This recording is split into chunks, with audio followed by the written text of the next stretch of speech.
चलिए, हमारा जो चैप्टर नंबर 3 है, चैप्टर नंबर 3 में हमने अभी तक जो रीड कर लिया है, हमने हार्डवेयर को कर लिया है स्टडी, हमने सॉफ्टवेयर को कर लिया है। और सॉफ्टवेयर में मोस्ट इम्पॉर्टेंट जो है आपका ओएस है। OS as per the system requirement जो सॉफ्टवेयर डेवलप होता है। आज हम एक बहुत ही इम्पॉर्टेंट टॉपिक करने जा रहे हैं, that is called data resources. अब डेटा रिसोर्सेस होता क्या है? देखो, डेटा रिसोर्सेस, इसमें बहुत ज्यादा बार आपका क्वेश्चन आ चुका है। क्या होता है, मैं आपको एक बार एक्सप्लेन करती हूँ यहाँ पर। देखो, डेटा होता क्या है। आपने कभी एमएस एक्सेस किया है? कभी किया? Yes ma'am. ओके, मैं आपको एक बार जो है, मैं आपको एमएस एक्सेस में कुछ डेटा मेंटेन करके दिखाती हूँ।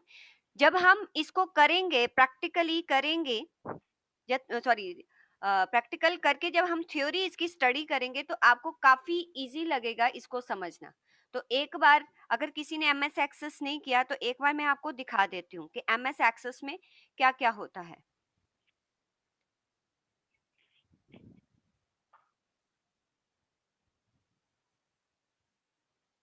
2 मिनट में ओपन कर लूँ। देखिए, ये है हमारा एमएस एक्सेस। ये एक डेटाबेस सॉफ्टवेयर है जिसमें हम अपना डेटा रिकॉर्ड कर सकते हैं।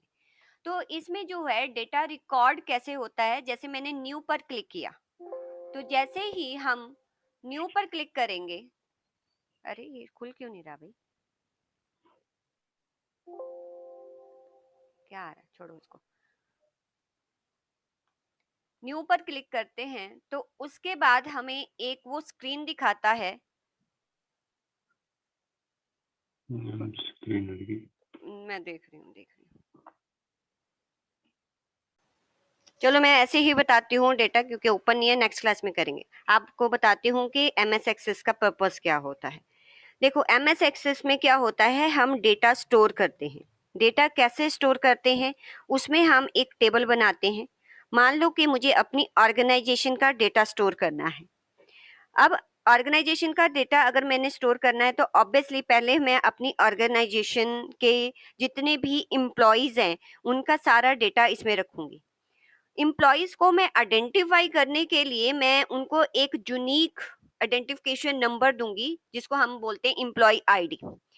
जैसे नेम जो होते हैं, नेम तो दो एम्प्लॉयज के सेम हो सकते हैं।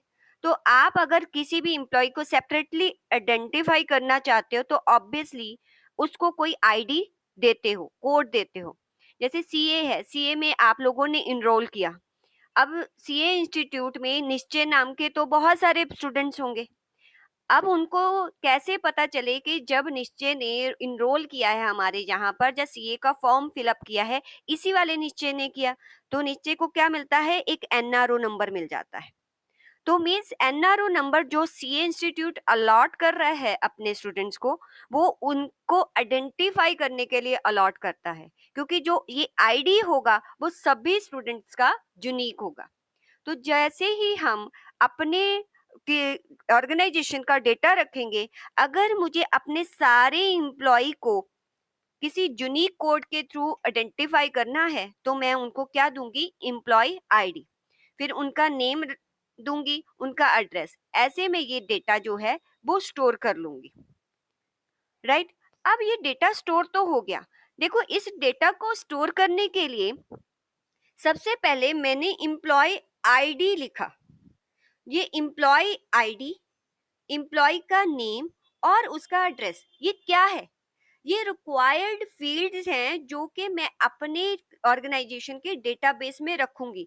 क्योंकि फ्यूचर में अगर कोई एम्प्लॉय जो है एम्बेजलमेंट कर देता है तो मुझे पता तो होना चाहिए वो कहाँ से बिलोंग करता था, उसका मोबाइल नंबर क्या था, उसका पैन नंबर क्या था। ये सारी जो है उसकी आइडेंटिटी के रिगार्डिंग जो सारी इंफॉर्मेशन मैं अपने डेटाबेस में स्टोर करूंगी।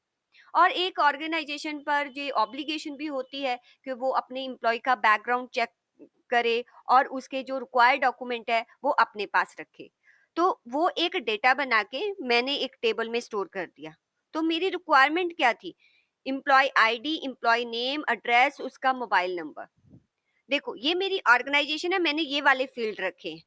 अगर मेरी ऑर्गेनाइजेशन जो है वो, मैं टूरिज्म में डील करती हूँ, ठीक है, मैं गुड्स में सेल परचेज नहीं करती। अब जो टूरिज्म में अगर मैं डील करती हूँ तो मैं किन का डेटा रखूंगी? अपने कस्टमर्स का। तो बताइए, मैं कस्टमर का जो डेटा रखूंगी, मैं उनका नेम वगैरह लूंगी, उनका एड्रेस लूंगी, उनका मोबाइल नंबर, और उनका इंटरेस्ट कैसा है, कहाँ पर वो ज्यादा जाना पसंद करते हैं, हिली एरिया में ज्यादा जाना पसंद करते हैं, प्लेन एरिया में ज्यादा पसंद करते हैं, डेजर्ट एरिया उनको पसंद है। तो उनके इंटरेस्ट का भी क्या रखूंगी, एक फील्ड बनाऊंगी। मैं जो ये फील्ड हम बनाते हैं, डिपेंड अपॉन हमारी ऑर्गेनाइजेशन की क्या रिक्वायरमेंट है, उसके अकॉर्डिंग फील्ड रखे जाते हैं। जैसे आपने सीए इंस्टीट्यूट को अपना डेटा दिया, तो उन्होंने आपका नेम पूछा होगा, आपका address, father's name, date of birth, ये सब कुछ पूछा होगा, ठीक है। उन्होंने ये तो नहीं पूछा होगा आपकी हाइट कितनी है, आपका वेट कितना है। तो हाइट वगैरह जो है, आपका कोई बर्थ मार्क, वो भी नहीं पूछा। लेकिन जैसे ही आप पासपोर्ट के लिए अप्लाई करते हो, तो पासपोर्ट का जब डेटा देते हो तो वहां बर्थ मार्क पूछता है, क्योंकि वो उनकी रिक्वायरमेंट है। तो ऑर्गेनाइजेशन किस बिजनेस में डील करती है, उस पर डिपेंड करता है कि वो अपने डेटाबेस में कैसा डेटा रखेगी। अब डेटा रखने के लिए सबसे पहले वो क्या डिसाइड करते हैं कि कौन कौन से फील्ड होंगे, कौन कौन से फील्ड्स की उनको रिक्वायरमेंट है, वो फील्ड डिसाइड, इनको हम फील्ड्स बोलते हैं, ठीक है। मैंने फील्ड्स कौन कौन से रखे? एम्प्लॉय आईडी, उसका नेम, उसका डेजिग्नेशन और उसका एड्रेस, ये रख लिए। ये मेरे फील्ड्स हैं। अब इसमें मैं डेटा फील्ड फिल करना स्टार्ट करूंगी। मैंने एम्प्लॉई आईडी दे दिया, उसका नेम दे दिया, उसका डेजिग्नेशन दे दिया और उसका एड्रेस दे दिया, राइट। फिर दूसरा एम्प्लॉई आया, उसका नेम दे दिया, ठीक है, उसका एड्रेस दे दिया और उसका डेजिग्नेशन दे दिया और उसका एड्रेस दे दिया। ऐसे ही नंबर ऑफ एम्प्लॉयज का डेटा मैं अपने इस टेबल में स्टोर कर लूंगी। क्या एम्प्लॉय की सिर्फ पर्सनल इंफॉर्मेशन रखनी है? उसके अलावा आप एम्प्लॉयज का और कौन सी इंफॉर्मेशन रखते हो? अब एम्प्लॉय आईडी एक और टेबल बनाओगे सैलरी नाम का। उसमें आप एम्प्लॉय की बेसिक सैलरी, उसका एचआरए कितना है, उसका डीए कितना है, जितने भी सैलरी हेड्स हैं उन सब की इंफॉर्मेशन रखोगे। जैसे 001 ए, उसका एचआरए, डीए, बेसिक सैलरी, सब कुछ। अच्छा, यहाँ पर बेसिक सैलरी, एचआरए, डीए। अब नाम दोबारा मैंने स्टोर नहीं किया, अपने आप 001 इससे लिंक हो जाएगा और नाम उठा लेगा। तो सैलरी नाम का एक टेबल बना दिया मैंने। फिर मुझे और क्या अपने ऑर्गेनाइजेशन में रखने की जरूरत है? मैं ये चाहती हूँ कि मेरे ऑर्गेनाइजेशन के कितने सन्ड्री डेटर्स हैं, मैं डेटर्स का एक टेबल बना देती हूँ, ऐसे ही उसके फील्ड रखूंगी। ऐसे ही मैं अपने सन्ड्री क्रेडिटर्स का एक टेबल बना दूंगी, और ऐसे ही एक अपनी मेरी ऑर्गेनाइजेशन में कितने फिक्स्ड एसेट्स हैं उसका टेबल बनाऊंगी। मैंने कितने एक्सपेंसेस करती हूँ तो एक्सपेंसेस का एक टेबल बनाऊंगी। तो आप हर एक जो एंटिटी है, मींस एक्सपेंस है, फिक्स्ड एसेट्स है, हर एक का अलग अलग टेबल बनाते हो। रीजन भी कि अगर मुझे सिर्फ अपनी फिक्स्ड एसेट्स को एक्सेस करना है तो इसी टेबल को एक्सेस करूंगी। अगर एक ही टेबल में सब कुछ रख दोगे तो आप उनको लिंक नहीं कर पाओगे, आप एक रिपोर्ट अच्छी तरह जनरेट नहीं कर पाओगे। इसलिए अलग अलग टाइप का डेटा अलग अलग टेबल्स में होता है। इम्प्लॉय का डेटा इम्प्लॉय टेबल में होगा, डेटर्स का डेटा डेटर्स के टेबल में होगा, क्रेडिटर्स का डेटा क्रेडिटर्स के टेबल में होगा। लेकिन ये सारे का सारा डेटा किसको बिलोंग करता है? एक सिंगल ऑर्गेनाइजेशन को। तो number of tables, collection of tables, collection of tables जो डिफरेंट डिफरेंट एक ऑर्गेनाइजेशन जो है वो बनाती है, उसको बोलते हैं हम डेटाबेस। ये मेरा डेटा है, बहुत सारा डेटा मिलके क्या बनाता है? डेटाबेस। तो डेटा क्या होता है? अब यहां पर समझाती हूँ। डेटा क्या होता है? डेटा होता है raw facts and figures about an entity. जहाँ वो ऐसे भी आपको दे सकता है, रॉ बिट एंड पीसेस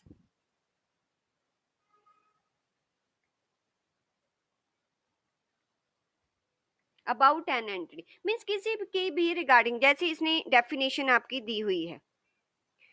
क्या होता है data? Raw bits and pieces of information. Information की बिट्स एंड पीसेस मतलब कुछ कुछ उसके रिगार्डिंग हमने लिख रखा होता है। तो with no context that can either be quantitative और क्वालिटेटिव। जो आप इंफॉर्मेशन रखते हो वो क्वांटिटेटिव भी हो सकती है, क्वालिटेटिव भी हो सकती है। अब क्वांटिटेटिव क्या होती है? जैसे सैलरी है, सैलरी फील्ड है। सैलरी फील्ड में जब मैं डेटा डालती हूँ, मैंने 1 लाख डाला, तो ये क्वांटिटेटिव इंफॉर्मेशन है। अगर मैं अपने एम्प्लॉय के सेटिस्फैक्शन कि वो कितना सेटिस्फाई है मेरे ऑर्गेनाइजेशन से, ऐसा कोई फील्ड बनाती हूँ, तो सेटिस्फैक्शन कैसे स्टोर होगी? हाँ, वो सेटिस्फाइड है, हाईली सेटिस्फाइड है, ठीक है, एवरेज सेटिस्फाइड है। अब मुझे बताओ कि एवरेज का मतलब कितना, कितना के सेटिस्फाई, मतलब हाईली का मतलब कितना, कितना सेटिस्फाई होता है? क्या उसको आप मेजर कर सकते हो? नहीं कर सकते। मतलब ऐसा डेटा जिसको हम मेजर नहीं कर सकते, उसको कहते हैं क्वालिटेटिव डेटा। तो ऑर्गेनाइजेशन दोनों डेटा रखती हैं, क्वांटिटेटिव भी, क्वालिटेटिव भी। तो क्वांटिटेटिव डेटा वो डेटा होता है जिसको मेजर किया जा सकता है, और क्वालिटेटिव डेटा वो डेटा होता है जिसको मेजर नहीं किया जा सकता, ठीक है, जो मॉनेटरी फॉर्म में नहीं होता, नॉन मेजरेबल होता है। तो जब कोई भी ऑर्गेनाइजेशन अपने टेबल या फाइल्स में डेटा रखती है, तो वो डेटा जो है वो क्वालिटेटिव भी हो सकता है, क्वांटिटेटिव भी हो सकता है। जैसे आप कभी भी किसी शॉप से या किसी रेस्टोरेंट में जाते हैं, एंड में आपसे एक फॉर्म फिलअप करवाया जाता है कि आपको कैसा लगा, आपको हमारी सर्विस कैसी लगी। तो उसमें लिखा होता है बैड, फिर एवरेज, गुड, बेस्ट, एक्सीलेंट। अब बेस्ट और एक्सीलेंट मतलब कितना क्या होता है, ये तो एक सब्जेक्टिव मैटर है, ठीक है। मेरे लिए वही चीज जो है वो एक्सीलेंट हो सकती है, आपके लिए वही चीज गुड हो सकती है। तो एक सब्जेक्टिव मैटर होता है, तो वो डेटा भी ऑर्गेनाइजेशन जो है वो स्टोर करती है।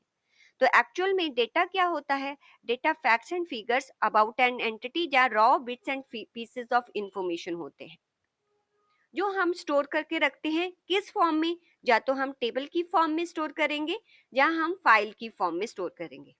तो किसी भी ऑर्गेनाइजेशन में एक सिंगल टेबल या फाइल नहीं बनता, अलग अलग टेबल्स और फाइल्स क्रिएट की जाती हैं, लेकिन वो सारे टेबल्स और फाइल्स एक सिंगल ऑर्गेनाइजेशन को जो है वो रिलेट करते हैं, इसलिए वो कलेक्शन ऑफ टेबल क्या कहलाते हैं? डेटाबेस। तो आप जब आईसीएआई में जो है वो इनरोल करते हैं, तब एक टेबल में आपकी इंफॉर्मेशन जाती है, उस टेबल का नाम होता है पर्सनल इंफॉर्मेशन। फिर आप वहां पर जाके कोर्स को ज्वाइन करते हो, तो आपकी इंफॉर्मेशन दूसरे टेबल में जाती है जिसमें कोर्स की पूरी डिटेल दी होती है। फिर क्या करते हो आप? जो है अपने पेपर देते हो, क्लियर कर लेते हो, तो आपकी इंफॉर्मेशन किस में चली जाती है? रिजल्ट में चली जाती है। एंड आफ्टर दैट आप जो है जो इनके और सारे बहुत सारे कोर्सेज है, जैसे आप आर्टिकलशिप करते हो, तो आपकी इंफॉर्मेशन वो कहाँ पर रखते हैं? आर्टिकलशिप का एक टेबल होगा। तो नंबर ऑफ टेबल्स बन रहे हैं एक सिंगल ऑर्गेनाइजेशन में। ये नंबर ऑफ टेबल्स, जैसे ही आप कोई फॉर्म फिलअप करते हो ना, तो उस पर्टिकुलर टेबल में आपका डेटा अपडेट हो जाता है। These number of tables called database. ऐसे ही बैंक में होता होगा, आप सेविंग अकाउंट खुलवाते होगे तो सेविंग अकाउंट में आपकी डिटेल जाती होगी। आप फिक्स्ड अकाउंट खुलवाते होगे तो एक टेबल फिक्स एफडीज का होगा, एक टेबल आरडी का होगा, करंट अकाउंट का अलग से टेबल होगा। आप बैंक से लोन लेते हो तो लोन का उनकी अलग से फाइल होगी। मीन्स अलग अलग टेबल्स में आपका डेटा जा रहा है। पहले यही काम वो मैन्युअली करते थे। तो जैसे ही आप कोई फॉर्म लेके जाते थे, अगर किसी कोर्स के लिए इनरोल करते हो तो वो आपका फॉर्म इस फाइल में लगा देता था। आर्टिकलशिप का फॉर्म लेके जाते थे तो आपका फॉर्म इस फाइल में लगा देता था। अब कोई मैन्युअली नहीं हो रहा, अब क्या हो रहा है? सारा डिजिटल। तो जैसे ही आप कोई भी ऑनलाइन अप्लाई करते हो तो इस टेबल में आपका डेटा अपडेट हो जाता है। तो कलेक्शन ऑफ टेबल्स और फाइल इज कॉल्ड डेटाबेस। तो डेटाबेस जो है वो डेटा से ही बनता है। पहले तो आप ये देखिए डेटा बनता कैसे है। अब मुझे आप बताओ डेटा कैसे बनता है। सबसे पहले आप क्या डिसाइड करते हो कि कौन से फील्ड होंगे? फील्ड हमेशा करेक्टर्स में होते हैं, जैसे employ ID. Number of characters, number of characters मिलके क्या बना देते हैं, एक फील्ड बना देते हैं, राइट। मैंने फील्ड डिसाइड कर लिए, ये सारे फील्ड डिसाइड कर लिए। फिर उसके बाद क्या है, इसका डेटा रखना स्टार्ट करती हूँ। तो इसको बोलते हैं हम रिकॉर्ड। क्या बोलते हैं इसको, रिकॉर्ड। अब ध्यान से सुनना जो मैं बोल रही हूँ, इसको रिकॉर्ड भी बोला जाता है। जो रिकॉर्ड रखे जाते हैं किस में रखे जाते हैं, रो की फॉर्म में। फील्ड किस फॉर्म में होते हैं, कॉलम। तो कॉलम, ये नेम नाम का फील्ड ऐसे देखेंगे ना, 001 नाम का रिकॉर्ड ऐसे देखेंगे ना। तो ये रिकॉर्ड रो में देखा जाता है और फील्ड कॉलम में देखा जाता है। तो कॉलम्स को भी फील्ड कहते हैं और रोज को रिकॉर्ड कहते हैं। और नंबर ऑफ रिकॉर्ड जब आप फिल करते हो तो ये क्या बन जाता है, एक फाइल या एक टेबल बन जाता है। तो नंबर ऑफ टेबल बनने के बाद क्या बन जाता है, डेटाबेस। तो अगर आपको पूछे ना कि हिरार्की ऑफ डेटाबेस बताओ, 4 नंबर का क्वेश्चन आया था, ये बताना था। तो हिरार्की ऑफ डेटाबेस क्या होता है, आओ मेरे साथ बुक में आओ। ये देखो कहाँ गया रे, ये देखो कि सबसे हिरार्की ऑफ, इसने उल्टा दिया हुआ है। मैंने आपको ऐसे समझाया है कि पहले कैरेक्टर्स डिसाइड करते हैं, फिर उससे क्या बनता है, फील्ड बनता है। उसमें क्या फिल करते हैं, रिकॉर्ड। पूरा रिकॉर्ड फिल करके वो क्या फाइल या टेबल बन जाता है, और कलेक्शन ऑफ टेबल और फाइल क्या बन जाता है, database. This is called hierarchy of database. तो क्वेश्चन आया था एक्सप्लेन हिरार्की ऑफ डेटाबेस, तो आपको ये एक्सप्लेन करना था और एक एग्जांपल देनी थी। 4 मार्क्स का क्वेश्चन था ये, ठीक है। चलिए फिर आगे चलते हैं। तो ये था आपका, मैंने आपको बताया डेटा क्या होता है और डेटाबेस क्या होता है। और अब हम करेंगे कि डीबीएमएस, मैं यहाँ से रीड करवाऊंगी, ये सारा रीड करवाऊंगी, अभी सिर्फ समझा रही हूँ, ये एक एक लाइन रीड करेंगे हम, डोंट वरी। डीबीएमएस क्या होता है, अभी आपने कहा कि कोई भी जो डेटाबेस होता है उसमें नंबर ऑफ टेबल्स होते हैं, मतलब एक टेबल 1, टेबल 2, टेबल 3। मान लो ये डेटा रिकॉर्ड जो है वो किसी बैंक को रिलेट करता है। अब बैंक जो है, बैंक एक यहाँ पर जो है इस टेबल में अपने कस्टमर की पर्सनल इंफॉर्मेशन रख रही है, इसमें उसके सेविंग अकाउंट की इंफॉर्मेशन रख रही है और इसमें उसके लोन के अकाउंट की इंफॉर्मेशन रखती है। अब मैं हूं, मैंने बैंक से लोन ले रखा है, आज मैं लोन का कुछ पार्ट जो है वो वापस कर देती हूँ। तो मुझे बताइए कि बैकएंड पर जो भी मैंने ऑनलाइन ट्रांजैक्शन करके जो भी लोन पे किया है, लोन का जो भी अमाउंट पे किया है, वो किस टेबल में अपडेट होना चाहिए, इसमें, इसमें या इसमें, किस टेबल में वो जाना चाहिए, ऑब्वियसली टेबल किस, 3 में। हाँ ऑब्वियसली किस में, लोन वाले टेबल में। अरे ये डिसाइड कौन करेगा, क्योंकि ये तो सारा सॉफ्टवेयर के थ्रू हो रहा है। जब आप ऑनलाइन पेमेंट करते हो तो वहां पर कोई भी ह्यूमन इंटरवेंशन नहीं होती है, वो सब कुछ कैसे होता है, वो सब कुछ सॉफ्टवेयर के थ्रू होता है। तो सॉफ्टवेयर चेक करेगा कि इस कस्टमर ने जो भी ट्रांजैक्शन की है उस ट्रांजैक्शन का इम्पैक्ट मुझे किस टेबल में जाकर देना है। अगर इस टेबल में जाके इम्पैक्ट देना है तो यहाँ पर आके वो आपके रिकॉर्ड को क्या कर देगा, अपडेट कर देगा। मींस उतना अमाउंट आपके लोन में से डिडक्ट कर देगा और बाकी इंस्टॉलमेंट को आपके सिस्टम पर फ्लैश कर देगा कि इतनी नंबर ऑफ इंस्टॉलमेंट आपकी पेंडिंग है। तो ये सब कुछ किया किसने, ये सब कुछ कौन करता है, डीबीएमएस। तो डीबीएमएस क्या होता है, डीबीएमएस होता है database management system. Means ultimately DBMS is a software, एक सॉफ्टवेयर होता है जो क्या करता है, जो बैकएंड पर सारे डेटा को मैनेज करता है। तो डीबीएमएस इज नथिंग, डीबीएमएस एक सॉफ्टवेयर है। कैसे आया है, पहले आया हमारा डेटा, हमने डेटा स्टोर किया, बहुत सारा डेटा मिलके क्या बन गया, डेटाबेस। इन पूरे डेटाबेस को मैनेज करने के लिए हमने एक सॉफ्टवेयर बनाया, उसको क्या नाम दिया हमने, डीबीएमएस। तो exactly what is DBMS, DBMS एक सॉफ्टवेयर है जो इस डेटाबेस को मैनेज करने में हेल्प करता है। तो एग्जैक्टली डीबीएमएस क्या क्या करता है, डीबीएमएस आपके डेटाबेस में डेटा इंसर्ट करता है, उसको अपडेट करता है, उसको मॉडिफाई करता है, उसको डिलीट करता है, ओके, एंड उसको सिक्योर करता है। सिक्योर कैसे, अगर आप अपने अकाउंट को एक्सेस कर रहे हो और आपने अपने अकाउंट को इंटरनेट बैंकिंग के थ्रू एक्सेस किया और आपने पासवर्ड जो है वो 3 टाइम्स जो है वो रॉन्ग डाल दिया, तो डीबीएमएस बैकएंड से आपका डेटा ब्लॉक कर देगा। मींस आपको सिक्योर किया। उसको लगता है कि कोई अनऑथोराइज्ड पर्सन अटेम्प्ट कर रहा है आपके डेटा को एक्सेस करने के लिए, तो ये सिक्योरिटी भी कौन प्रोवाइड करता है? आपका डीबीएमएस। तो एग्जैक्टली मैं आपको बताती हूँ डीबीएमएस क्या होता है। जैसे वही आकाश मम्मी वाली एग्जांपल लेते हैं। जैसे मम्मी किचन में काम करती है, तो डेटा क्या हो गया? आटा, जितने स्पाइसेस है, ये सब कुछ डेटा हो गया। मीन सब कुछ मिला के क्या बन जाती है? किचन डेटाबेस बन गया। अब मुझे बताओ, मम्मी जो होती है ना वो डीबीएमएस होती है। जैसे ही पापा बाहर से कुछ लेके आते हैं, आटा लेके आते हैं, तो मम्मी डिसाइड करती है कि उसको कहाँ पर रखना है, मीन्स कहाँ ऐड करना है, राइट। और कोई चीज खराब हो जाती है तो वहां से क्या कर देते हैं? डिलीट कर देते हैं। सिक्योरिटी भी देती है, मीन्स कोई ऐसी चीज है जो खराब होने वाली है तो उसको फ्रीजर में रखा जाता है, तो सिक्योरिटी भी प्रोवाइड करते हैं। तो अल्टीमेटली डीबीएमएस क्या है? वो बैकएंड पर जो भी डेटा पड़ा हुआ है उनसे डेटा को मैनेज करने का काम डीबीएमएस होता है। मींस वो ये डीबीएमएस डिसाइड करता है कि जो भी डेटा आ रहा है, यूजर जो डेटा दे रहा है, ऐसा नहीं है पीछे ले जाके फेंक देना है, नहीं। जैसे घर में आपके कुछ भी किचन का सामान आता है तो मम्मी किचन में ले जाके ऐसे फेंक देती है कि उनको प्रॉपरली जो है जो कंटेनर्स हैं उन्हीं में रखती हैं, प्रॉपर कंटेनर्स में रखती है ना, चीनी चीनी के कंटेनर में, ठीक है, सॉल्ट के कंटेनर में। ऐसे ही डीबीएमएस करता है, जो डेटा जिस टेबल में जाना चाहिए उसी टेबल में ले जाकर उसको रखता है और उसको सिक्योरिटी भी प्रोवाइड करता है। तो 3 टर्म्स अभी हमने सीखी कि डेटा क्या होता है। डेटा क्या होता है? Raw bits and pieces of information. ये वर्ड्स मैं आपको दे रही हूँ, इस बार बार बोलती हूँ मैं आपको।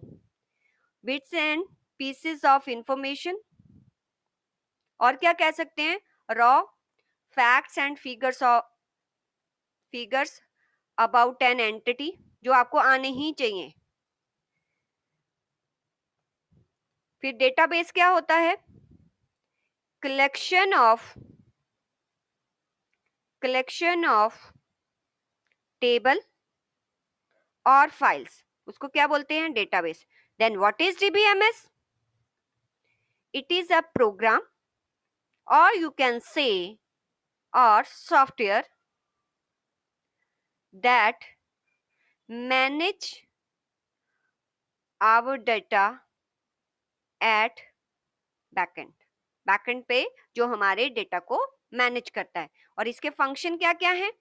ये एडिशन करता है, डिलीशन करता है, इंसर्शन करता है, अपडेशन करता है, मॉडिफिकेशन करता है और सिक्योरिटी प्रोवाइड करता है। माइट भी कोई एक फंक्शन आपके सिस्टम में बुक में ना लिखा हो, मैंने आपको सारे फंक्शंस बता दिए कि अल्टीमेटली किसी भी डीबीएमएस के क्या क्या फंक्शन होते हैं। आप इसको लिख लिया आपने? कार्तिक लिखा? एक सेकंड। वेट करना हाँ है। हाँ हाँ, लिखो लिखो, निश्चय आप भी लिखो। एक और चीज डेटा के साथ लिखो कि data can be qualitative and quantitative. ये कुछ कीवर्ड्स हैं जो आने ही चाहिए आपको, ठीक है। अब इसको ध्यान में रखना है और मैं आपका रीड करती हूँ आपकी बुक में से, तो आप मुझे बताना कि क्या आपको कुछ अलग लगा कि नहीं। चलिए आ जाइए, अपनी बुक में आ जाइए, बुक में से रीड करते हैं।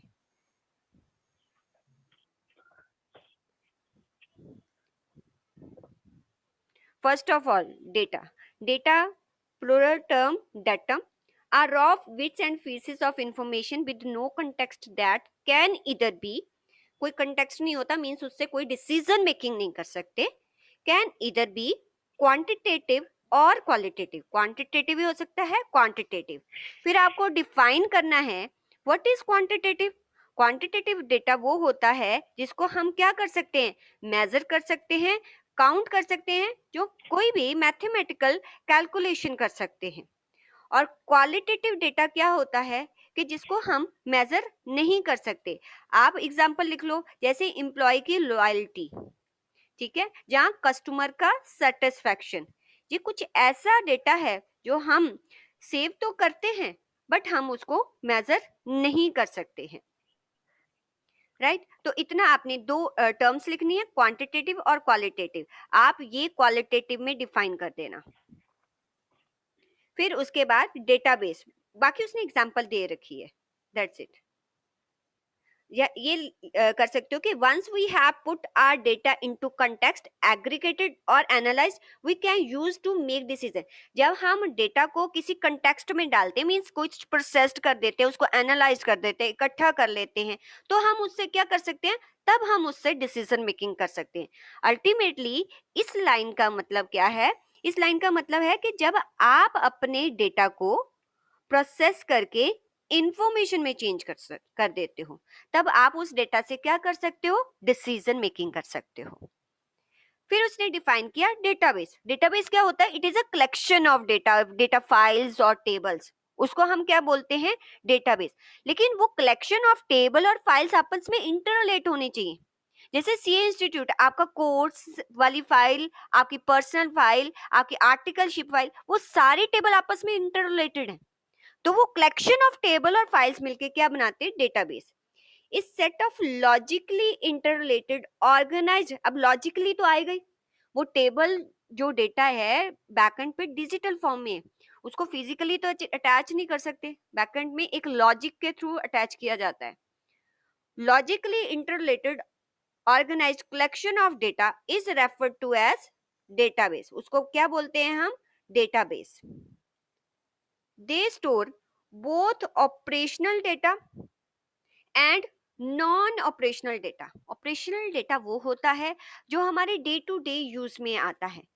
नॉन ऑपरेशनल डेटा वो होता है जो हमारे बिजनेस के यूज का, बिजनेस से जनरेट नहीं हो रहा, लेकिन वो डेटा हमने कलेक्ट किया है कुछ फ्यूचर ट्रेंड देखने के लिए, ठीक है। जहाँ हम न्यू प्रोडक्ट पर रिसर्च कर रहे हैं तो हमने कोई डेटा कलेक्ट किया है, तो उसको बोलते हैं हम नॉन ऑपरेशनल डेटा। जैसे फॉर एग्जाम्पल, अब मेडिकल इंस्टीट्यूशंस जो होते हैं, उनके पास उनकी मेडिसिन जितनी भी होंगी, उनके जितने भी पेशेंट्स होंगे, उनका डेटा भी होगा। लेकिन जिस मेडिसिन पर वो रिसर्च कर रहे होंगे, उसके लिए उन्होंने कहीं और से डेटा लेके आए होंगे, वो उनके डे टू डे ऑपरेशन में नहीं यूज होता। वो उनका जो है मेन बिजनेस नहीं है, वो जो है कोई डिसीजन मेकिंग, जब कोई ट्रेंड फाइंड आउट करने के लिए डेटा लिया जाता है, that is called non operational data. तो आपका डेटा जो है जिससे मिलकर डेटाबेस बनता है, उस वो आपका ऑपरेशनल भी हो सकता है एंड नॉन ऑपरेशनल भी हो सकता है। एमसीक्यू बनने के चांसेस हो सकते हैं इस पे। Okay, the goal of many information system is transform data into information to generate knowledge that can be used for decision making. अब मेरे पास डेटा तो बन गया, ठीक है।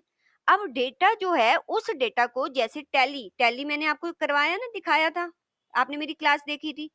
जैसे टैली है, टैली में मैंने बहुत सारा डेटा डाल दिया, जर्नल एंट्रीज डाल दी। अब टैली क्या है, एक इंफॉर्मेशन सिस्टम है। अब वो क्या करता है, जिस सारे डेटा को उठाता है, इसको ट्रांसफॉर्म करता है, ट्रांसफॉर्म करता है एक ऐसी इंफॉर्मेशन से जिससे कि मेरे जो ऑर्गेनाइजेशन की मैनेजमेंट है वो क्या ले पाएगी, डिसीजन मेकिंग कर पाएगी। तो अल्टीमेटली जो आपका डेटाबेस है, उस पर क्या, जो इंफॉर्मेशन सिस्टम है वो क्या करता है, उस डेटाबेस के डेटा को ट्रांसफॉर्म कर देता है किस में, इंफॉर्मेशन में, और इंफॉर्मेशन से हमें नॉलेज जनरेट होती है। अब आप कहो कि इंफॉर्मेशन क्या होता है, नॉलेज क्या होता है, मैम समझ नहीं आया, डेटा क्या होता है। देखो मैं तीनों टर्म्स आपको समझाती हूँ। डेटा क्या होता है, जैसे जर्नल एंट्री, ये डेटा है। इसी एग्जाम्पल को याद रखना, तभी तीनों टर्म्स आप याद रख पाओगे। डेटा क्या है, सॉरी, जर्नल एंट्री क्या है आपकी, डेटा। क्यों डेटा क्यों है भाई, इंफॉर्मेशन क्यों नहीं है कार्तिक? उससे कोई डिसीजन नहीं लिया जा सकता। हाँ, क्योंकि डिसीजन नहीं लिया जा सकता, ठीक है। इसको मैंने प्रोसेस कर दिया, मैंने बना दी इसको इसको इनको प्रोसेस करके मैंने इंफॉर्मेशन बना दी, मींस मैंने फाइनेंशियल स्टेटमेंट में कन्वर्ट कर दिया। अब फाइनेंशियल स्टेटमेंट्स क्या है, मेरी इंफॉर्मेशन, ठीक है। अब मैं पता क्या करती हूँ, उस फाइनेंशियल इंफॉर्मेशन को देख के मुझे पता चला कि मेरे जो है ना, मेरे करंट एसेट्स जो है वो, मेरी वर्किंग कैपिटल बहुत कम है। अगर मेरी वर्किंग कैपिटल बहुत कम है तो कार्तिक क्या इम्पैक्ट आएगा मेरे ऑर्गेनाइजेशन पर। मेरे पास वर्किंग कैपिटल बहुत, मतलब देखो एसेट बहुत है लेकिन वर्किंग कैपिटल बहुत कम है, क्या इम्पैक्ट आएगा। वर्किंग कैपिटल समझते हो ना क्या होता है, डे टू डे ऑपरेशन करने के लिए जितना पैसा आपके पास है उसको बोलते हैं आप वर्किंग कैपिटल। अगर मेरी ऑर्गेनाइजेशन बहुत बड़ी है तो जो मेरी करंट नीड्स हैं उनको मीट करने के लिए मेरे पास पैसा नहीं है, मैंने जो है लॉन्ग टर्म इन्वेस्टमेंट कर रखी है। अरे आज किसी को देने के लिए पैसा नहीं है, वो लॉन्ग टर्म के लिए क्या रुकेगा। तो उससे मुझे क्या पता चला कार्तिक, कि मेरी जो करंट पोजीशन है, करंट मेरे पास कम लिक्विडिटी कम है, तो मैं डेंजर में आ सकती हूँ। समझ आई। फाइनेंशियल स्टेटमेंट से जब आप कोई ऐसी इंफॉर्मेशन गैदर करते हो जो आपकी नॉलेज बन जाती है, जिससे आप फ्यूचर के बारे में सोच सकते हो, दैट इज कॉल्ड नॉलेज। ये नॉलेज है। फाइनेंशियल स्टेटमेंट से आप अलग नॉलेज लोगे, मैं अलग। मान लो कि हम सभी जो है वो स्टॉक शेयर मार्केट में डील कर रहे हैं। अब शेयर मार्केट में डील करने के लिए ऑब्वियसली मैं किसी ऑर्गेनाइजेशन की क्या रीड करती हूँ, मैं फाइनेंशियल स्टेटमेंट रीड करती हूँ। आपने भी उस ऑर्गेनाइजेशन के फाइनेंशियल स्टेटमेंट्स को रीड किया, मैंने भी उस ऑर्गेनाइजेशन की फाइनेंशियल स्टेटमेंट को रीड किया, लेकिन उससे मैंने कोई अलग नॉलेज लिया होगा, आपने कुछ अलग नॉलेज लिया होगा। तो नॉलेज जो है वो इंफॉर्मेशन से मिलता है। तो नॉलेज जो हम गैदर करते हैं वो दो तरह का होता है। एक होता है, शायद मैंने बताया भी होगा, एक होता है टैसिट नॉलेज और एक होता है एक्सप्लिसिट नॉलेज। एक्सप्लिसिट नॉलेज जो सभी के पास होता है, टैसिट नॉलेज जो है जो मैं अपने एक्सपीरियंस से गैदर करती हूँ, तो ये नॉलेज बनता है। तो नॉलेज कहाँ से लिया जाता है, इंफॉर्मेशन। डेटा से क्या बनती है, इंफॉर्मेशन। इंफॉर्मेशन से क्या बनता है, नॉलेज। जो ये आपकी बुक है ना, ये एक इंफॉर्मेशन है। जितना आप इसको याद रख लोगे, जितनी अच्छी तरह क्वेश्चन को अटेम्प्ट करके जो पेपर में लिख के आओगे, वो आपका नॉलेज होगा, वो इंफॉर्मेशन नहीं होगी। जो आपको याद रह जाएगा, जिसको आप अटेम्प्ट करके आप अपना पेपर को क्रैक कर जाओगे, वो आपका नॉलेज बनेगा।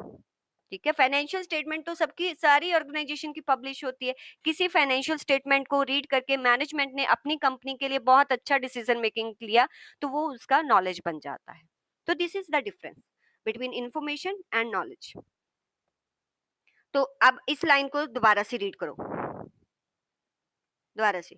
The goal of many information system क्या करता है, टेली ने क्या किया, उसका गोल क्या था, इज टू ट्रांसफॉर्म डेटा। वो ट्रांसफॉर्म करता है डेटा को इंफॉर्मेशन में, और इंफॉर्मेशन मीन फाइनेंशियल स्टेटमेंट्स बना दी, टू जनरेट नॉलेज। उन फाइनेंशियल स्टेटमेंट को पढ़ के मैं नॉलेज गैदर करूंगी, और उस knowledge say that can be used for decision making. उस नॉलेज को यूज करके मैं अपनी ऑर्गेनाइजेशन के लिए डिसीजन मेकिंग करूंगी। समझ आई ये लाइन। Yes ma'am. ठीक है। अब आ गया डीबीएमएस। डीबीएमएस अभी बताया मैंने, डीबीएमएस क्या होता है। डीबीएमएस एक सॉफ्टवेयर है या प्रोग्राम है जो क्या करता है, बैकएंड पे मेरे डेटा को मैनेज करता है। अभी पढ़ते हैं इसने क्या लिखा है। कहते हैं DBMS may be defined as a software, एक सॉफ्टवेयर होता है दैट एड इन ऑर्गेनाइजिंग, जो हेल्प करता है ऑर्गेनाइजिंग करने में, कंट्रोलिंग करने में, and using the data needed by the application program. कि जो भी एप्लीकेशन प्रोग्राम को डेटा चाहिए उसको ऑर्गेनाइज करता है और कंट्रोल करता है। ठीक है। जो भी और उसको यूज में लाता है एप्लीकेशन प्रोग्राम की। तो अल्टीमेटली एप्लीकेशन प्रोग्राम क्या होगा। अब मैं एक बात और बता दूं, थोड़ा सा बताना पड़ेगा। देखो कोई भी सॉफ्टवेयर डेवलप होता है ना, ध्यान देना, आपको पता है एक प्रोग्रामिंग लैंग्वेज होती है और एक डेटाबेस लैंग्वेज होती है। आप में से किसी को ये बात पता है थोड़ा बहुत। मैं आप, क्योंकि इसमें लिखा नो हुआ है ना, मैम। हाँ इसमें लिखा हुआ है तो मुझे बताना पड़ेगा ये बात। कोई भी सॉफ्टवेयर जब हम डेवलप करते हैं ना बेटा, दो लैंग्वेज की हेल्प से डेवलप होता है। एक प्रोग्रामिंग लैंग्वेज होती है, ठीक है, एक डेटाबेस लैंग्वेज होती है। प्रोग्रामिंग लैंग्वेज आपने शायद सुना होगा, C, C plus plus, dot net, VB dot net, ठीक है, जावा, जेएसपीस और कोडिंग कुछ सुना है इसमें से, कोई लैंग्वेज सुनी? मैम, कोडिंग होती है बेसिकली। हाँ जी, हाँ जी, कोडिंग होती है। तो जो जैसे हम वैसे तो 9th-10th में आपको बचपन में लोगो कराई होगी, हम C++ कराई थी। C++ कराई ना, वो प्रोग्रामिंग लैंग्वेज होती है, ये प्रोग्रामिंग लैंग्वेज होती है। सॉफ्टवेयर ना सिर्फ इससे नहीं बनेगा, क्योंकि सॉफ्टवेयर एक डेटा जनरेट करेगा, उस डेटा को मेंटेन करने के लिए इसके साथ एक डेटाबेस लैंग्वेज भी बनाई जाती है। का कॉम्बिनेशन से बनती है। डेटाबेस लैंग्वेज कौन कौन सी होती है? ओरेकल होती है, ओरेकल सुना होगा आपने, एसक्यूएल होती है, ठीक है, और क्या होती है? एक्सेस होती है, एमएस एक्सेस, अभी आपने पूछा था ना, ये लैंग्वेज है। ये इनके जो है, आपको ये तो नहीं दिया होगा क्योंकि अभी ये इतना नहीं यूज हो रहा है। ओरेकल और एसक्यूएल और डीबी2 बहुत ज्यादा यूज होती है सॉफ्टवेयर वर्ल्ड में। डेटा को बैकएंड पे मैनेज करने के लिए इन 3 लैंग्वेजेस का बहुत यूज होता है। आपको पता, उसने तो एमसीक्यू भी पूछ लिया था कि डेटाबेस लैंग्वेज कौन सी है, तो 3 तो आपने याद ही रखनी है, ओरेकल, एसक्यूएल, डीबी2।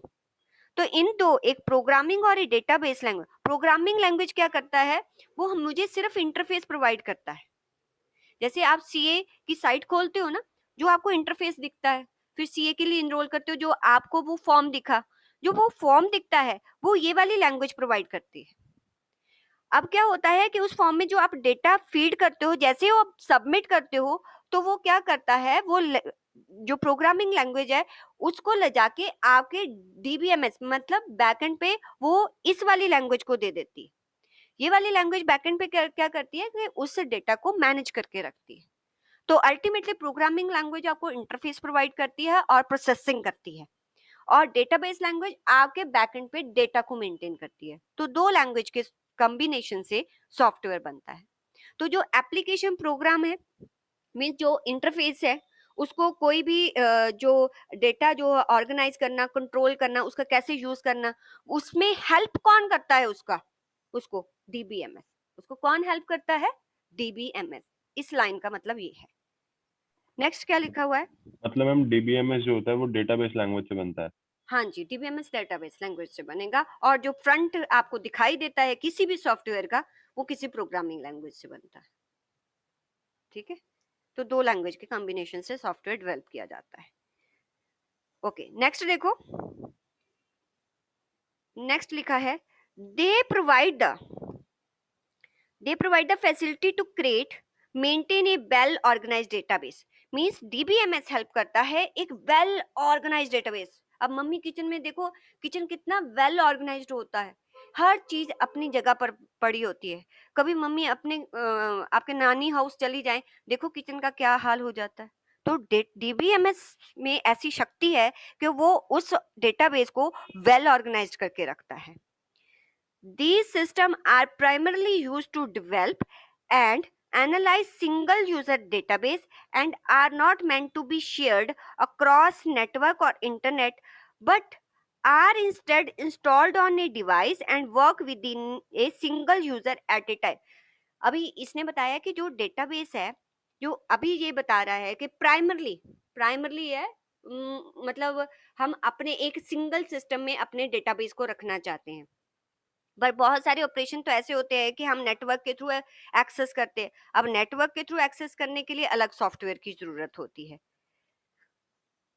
और यहाँ पर उसने बताया है कि the system are primarily use to develop analyze single user database. Means एक प्लेस पर, एक डिवाइस पर आपका जो है डेटा जो है वो मैनेज किया जाता है।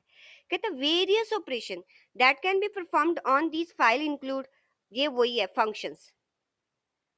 आप ना एक काम करना, ये आपको कंफ्यूज करेगा क्योंकि सिंगल यूजर, अभी मैंने वो वीडियो भी नहीं दिखाई, ये लाइन काट दो, यहाँ से यहाँ तक करना है, फिर यहाँ से various operation that can be performed on these files. कौन कौन से ऑपरेशन परफॉर्म करता है डीबीएमएस?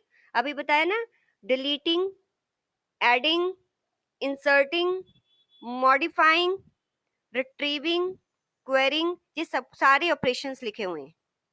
तो डीबीएमएस जनरली ये वाले ऑपरेशन जो मैंने वहां लिखे वो कर लो, और यहाँ पर भी उसने डिफाइन किए। पहले उसने बताया कि डीबीएमएस होता क्या है।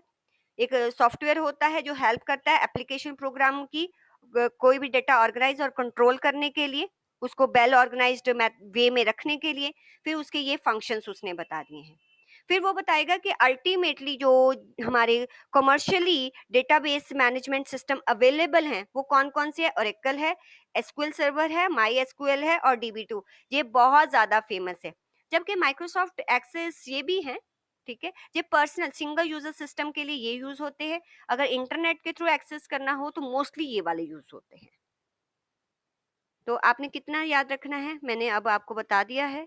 यहाँ से यहाँ, यहाँ से यहाँ, इतना याद रखना है। इन लाइंस में कोई दिक्कत है तो बताओ।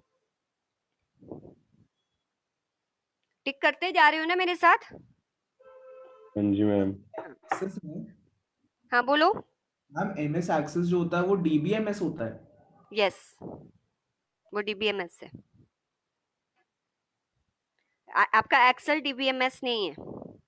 अब आपको कहोगे कि उसमें भी तो डेटा स्टोर होता है, कुछ बच्चों का वो क्वेश्चन होता है। मैं आपको बताती हूँ DBMS होता क्या है। एक्सेल DBMS नहीं है। क्यों? क्योंकि एक्सेल जो सॉफ्टवेयर है उस जिसमें जिस प्रोग्रामिंग लैंग्वेज में वो बनाया गया, वही लैंग्वेज जो है उसके डेटा को स्टोर भी करती है, वही लैंग्वेज जो है वो आपको इंटरफेस भी प्रोवाइड करती है। मतलब एक सिंगल सॉफ्टवेयर दोनों काम कर रहा है कि आगे जो है आपको इंटरफेस भी प्रोवाइड कर रहा है और बैकएंड पे डेटा भी मैनेज कर रहा है। पर जो MS एक्सेस है ना, वो सिर्फ डेटाबेस मैनेज करती है। इसका जो इसके आगे आप किसी और प्रोग्रामिंग लैंग्वेज के थ्रू क्या है इंटरफेस क्रिएट कर सकते हो। आप बैकएंड पर एक्सेल को नहीं यूज कर सकते, आप बैकएंड पर MS एक्सेस का लिंक तो डेटाबेस में बना सकते हो, एक्सेल का नहीं बना सकते। इसलिए जो एक्सेस है ना वो DBA मीन्स आप मैं जावा की बात करती हूँ, जो जावा लैंग्वेज है, अगर आपने उसमें सॉफ्टवेयर बनाया है तो इस सॉफ्टवेयर का डेटा जो स्टोर हो कौन सा सॉफ्टवेयर करे उसमें MS एक्सेस को यूज किया जा सकता है, but you can't use MS excel. तो एक्सेल इसलिए DBMS नहीं है, वो एक एप्लीकेशन प्रोग्राम है, that is not a DBMS software.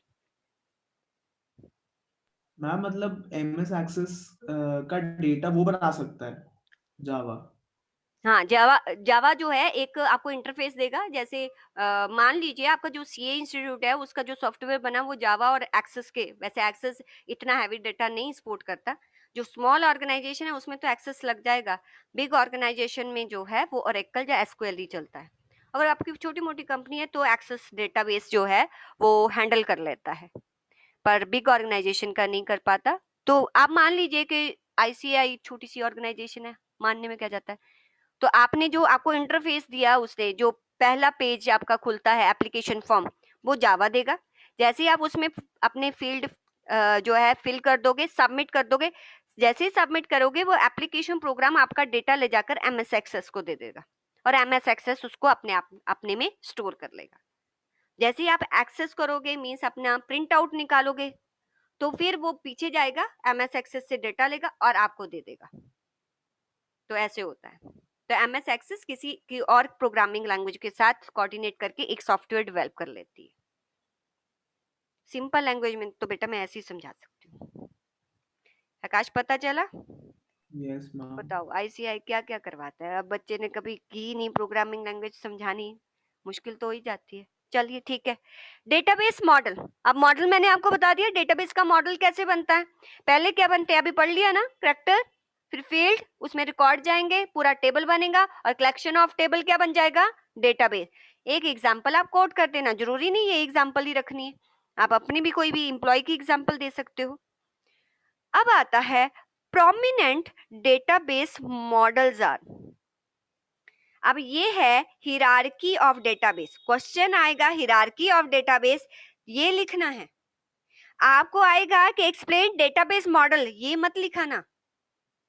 Database models जो हैं वो अलग होते हैं। डेटाबेस मॉडल का मतलब होता है कि बैकएंड पर जो आपका DBMS सॉफ्टवेयर है जो डेटा ले जाकर रख रहा है या लेके आ रहा है, पीछे वो डेटा अरेंज कैसे, मींस डेटा का अरेंजमेंट बैकएंड पर कैसे है, वो हमें बताता है कि हमने कौन सा मॉडल यूज किया है। तो डेटाबेस का जो मॉडल्स होते हैं वो बेसिकली 4 टाइप्स के होते हैं। एक होता है हिरारिकल, सेकंड होता है नेटवर्क, थर्ड आपका होता है RDBMS और फोर्थ आपका होता है ऑब्जेक्ट ओरिएंटेड। अब मैं आपको बताने जा रही हूँ एग्जैक्टली जो एप्लीकेशन प्रोग्राम आपसे डेटा लेता है, आपको नहीं कभी भी पता चलता कि बैकएंड पे कैसे डेटा स्टोर हो रहा है। बैकएंड पे जो डेटा है वो डीबीएमएस स्टोर करेगा। आपका बैकएंड पे जाके डेटा टेबल में स्टोर हो रहा है या किसी फाइल में लिखा जा रहा है, ये आपको कभी नहीं पता चलेगा। वो जो है सॉफ्टवेयर बनाने वाला बैकएंड पे डिसाइड करता है। एक होता है hierarchical database model. Hierarchical database model में जो हमारा सॉफ्टवेयर है वो बैकएंड पे डेटा कैसे रखता है वो मैं आपको बताती हूँ। वो क्या करेगा, वो फाइल्स बनाएगा। हिरारिकल डेटाबेस मॉडल में कभी भी टेबल नहीं यूज होता। हिरारिकल डेटाबेस मॉडल में क्या यूज होती है, फाइल्स। बैकएंड पे फाइल्स बनती हैं।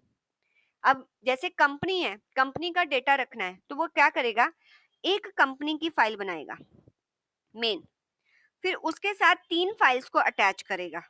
मींस उस कंपनी में 3 डिपार्टमेंट है, डिपार्टमेंट 1, डिपार्टमेंट 2, डिपार्टमेंट 3। ऐसे ऐसे इस हिरार्की में डेटा जो है बैकएंड पे स्टोर होता है। लॉजिकली ऐसा बना होता है। डिपार्टमेंट 1 और डिपार्टमेंट 2 में मान लीजिए 2 एम्प्लॉय काम कर रहे हैं, एम्प्लॉय 1 और एम्प्लॉय 2। डिपार्टमेंट 2 में एक काम कर रहा है एम्प्लॉय 3 और इसमें एम्प्लॉय 4 और एम्प्लॉय 5। ऐसे बैकएंड पे डेटा इन फाइल्स में ले जाकर वो स्टोर कर देगा। अब क्या होता है, अब मुझे बताओ, ये आपको हिरार्की जो डेटा स्टोर हो रहा है, ये शेप आपको कैसी लग रही है? ये आपको शेप थोड़ी सी इन्वर्टेड ट्री की तरह नहीं लग रही? इन्वर्टेड ट्री मतलब उल्टा उल्टा ट्री, इन्वर्टेड ट्री की तरह होती है।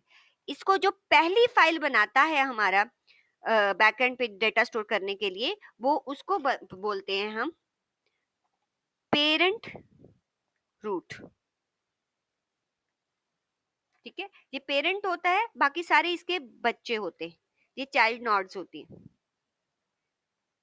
अच्छा, पेरेंट नोड बोलते हैं, पेरेंट नोड ये होती हैं चाइल्ड नोड, ये सारी चाइल्ड नोड होंगी, ये सारी चाइल्ड नोड है। अब अगर इस हायरार्की को ध्यान में देखो तो पेरेंट के बहुत सारे बच्चे हैं, लेकिन जो बच्चा है उसका पेरेंट एक ही है। नीचे से ऊपर देखो, बच्चे का पेरेंट तो एक ही है ना। यहाँ जैसे E1 है, E1 का पेरेंट क्या है, D1। अब अगर एम्प्लॉय 1 D1 के लिए भी काम कर रहा है, मतलब डिपार्टमेंट 1 के लिए भी काम कर रहा है और डिपार्टमेंट 2 के लिए भी काम कर रहा है, इस मॉडल में ये प्रोविजन नहीं है कि आप यहां से इसको ऐसे लिंक कर पाओ। मीन्स ये वाली चीज नहीं पॉसिबल है। ये जो मैंने एरोज बनाई है ना, ये वाले, ये लिंक हैं एस्टेब्लिश किए हुए।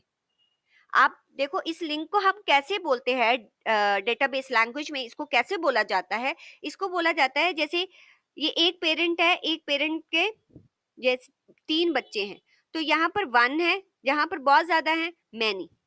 ये मीन्स यहाँ पर रिलेशन बन रहा है 1 to मैनी। यहाँ पर एक पेरेंट है, ये है, अब इसके लिए तो यही पेरेंट है ना, तो ये एक पेरेंट है, उसका एक चाइल्ड, तो यहाँ रिलेशन कौन सा बन गया, 1 to 1। लेकिन कोई भी यहाँ पर ऐसा बच्चा लग रहा है कि जिसके 2 पेरेंट ऊपर हों, क्योंकि ये पॉसिबल तो है ही नहीं। अगर ये पॉसिबल होता तो यहाँ पर 2 पेरेंट हो गए, ठीक है, और 2 चाइल्ड हो गए, तो यहाँ चिल्ड्रन हो गए, तो मैनी टू मैनी रिलेशनशिप बन गया, राइट, या मैनी टू 1 रिलेशनशिप बन जाएगा। पर यहाँ पर ये चीज तो पॉसिबल नहीं है, ये हो ही नहीं पा रहा। तो मीन्स अगर आप बोलो तो हिरारिकल में जो उसने रिलेशनशिप को सपोर्ट किया, वो 2 रिलेशनशिप बनाए। एक तो बनाया 1 to मैनी, एक बनाया 1 to 1। मैनी टू 1 रिलेशनशिप वो उसने नहीं बनाया है और मैनी टू मैनी रिलेशनशिप उसने नहीं बनाया। ये 2 रिलेशनशिप इस डेटाबेस में तो बने ही नहीं, ये सिर्फ 2 रिलेशनशिप ही सपोर्ट कर पाया। अब इस ऐसा अगर डेटा वो रखता है तो इसका डिसएडवांटेज क्या होगा, मान लीजिए क्योंकि ये वाली चीज सपोर्ट नहीं हो रही, तो अब क्या करेगा, अगर E1 D2 के लिए भी काम कर रहा है तो उसको क्या करना पड़ेगा, यहाँ पर E1 का अपने से एक रिकॉर्ड बनाना पड़ेगा, करना पड़ेगा ना ये काम, क्योंकि वो तो सपोर्ट नहीं कर रहा। अब D2 को तो ऑब्वियसली एम्प्लॉय 1 जो है उसके लिए भी काम कर रहा है, तो उसको भी तो रिकॉर्ड रखना पड़ेगा उसका। अब इसका डिसएडवांटेज क्या होगा कि मान लो कि E1 का जो है वो मोबाइल नंबर चेंज हो गया, छोटी सी एग्जांपल है, उसने डिपार्टमेंट 1 को तो इन्फॉर्म कर दिया, डिपार्टमेंट 2 को इन्फॉर्म करना ही भूल गया। अब यहाँ पर जो रिकॉर्ड है D1 के पास वो अलग टाइप का होगा और जो रिकॉर्ड उसका D2 के पास है वो अलग होगा। मीन्स रिकॉर्ड्स में इनकंसिस्टेंसी आ जाएगी। और रिकॉर्ड्स क्या हो गए, क्या डुप्लीकेट रिकॉर्ड हो रहे हैं? जैसे ही रिकॉर्ड डुप्लीकेट हो रहे हैं तो बैकएंड पे स्टोरेज भी ज्यादा कंज्यूम हो रही है। तो क्योंकि मैनी टू मैनी और मैनी टू वन रिलेशनशिप ये वाला मॉडल सपोर्ट नहीं करता, दैट्स वाई इसमें क्या प्रॉब्लम आती है, एक तो डेटा इनकंसिस्टेंट रहता है, दूसरा डेटा डुप्लीकेट हो जाता है, फालतू का स्टोरेज स्पेस जो है वो कंज्यूम होता है। और भी एक इसका ड्रॉबैक है। इसका और ड्रॉबैक क्या है कि अगर मुझे एम्प्लॉय 2 का डेटा एक्सेस करना है तो मुझे पहले कंपनी का नाम देना पड़ेगा। कंपनी का नाम देने मींस ऐसे डायरेक्टली सॉफ्टवेयर में जाकर वहां डायरेक्टली मैं एम्प्लॉय 1 के डेटा को एक्सेस नहीं कर सकती। वहां पर लिखा होगा कि बताइए कंपनी का पूरा नेम बताइए। पहले मुझे कंपनी का नेम बताना पड़ेगा, फिर उसके आगे डिपार्टमेंट्स आएंगे, फिर डिपार्टमेंट में जाऊंगी, फिर जाके एम्प्लॉय के डेटा को एक्सेस कर सकती हूँ। मीन्स यहाँ पर जो एक्सेस होता है डेटा का वो रैंडम नहीं हो सकता। वो कैसे होता है, वो सीक्वेंशियल होता है। आपको कि मैम समझ नहीं आया, आपने कभी देखा है पुराने जमाने की टेप या वीडियोस, आपके मम्मी पापा के वो वीडियो बनी होगी, वो मोटी सी टेप सी होती थी। अगर आपको आगे वाला सीन करना होता था तो आप फॉरवर्ड या बैकवर्ड करते थे, मीन्स जो डेटा है उसके बीच में से निकलना पड़ता था। अब जो सीडी होती है, अगर सीडी में अगर आपको 5th सॉन्ग सुनना है तो क्या आपको बाकी 4 सॉन्ग को फॉरवर्ड या बैकवर्ड करना पड़ता है? नो, आप डायरेक्टली 5th सॉन्ग पर क्या करते हो, क्लिक करते हो, 5th सॉन्ग ओपन हो जाता है। That is called random access. अगर आपको पहले वाले डेटा से भी होके जाना पड़ता है, that is called sequential access.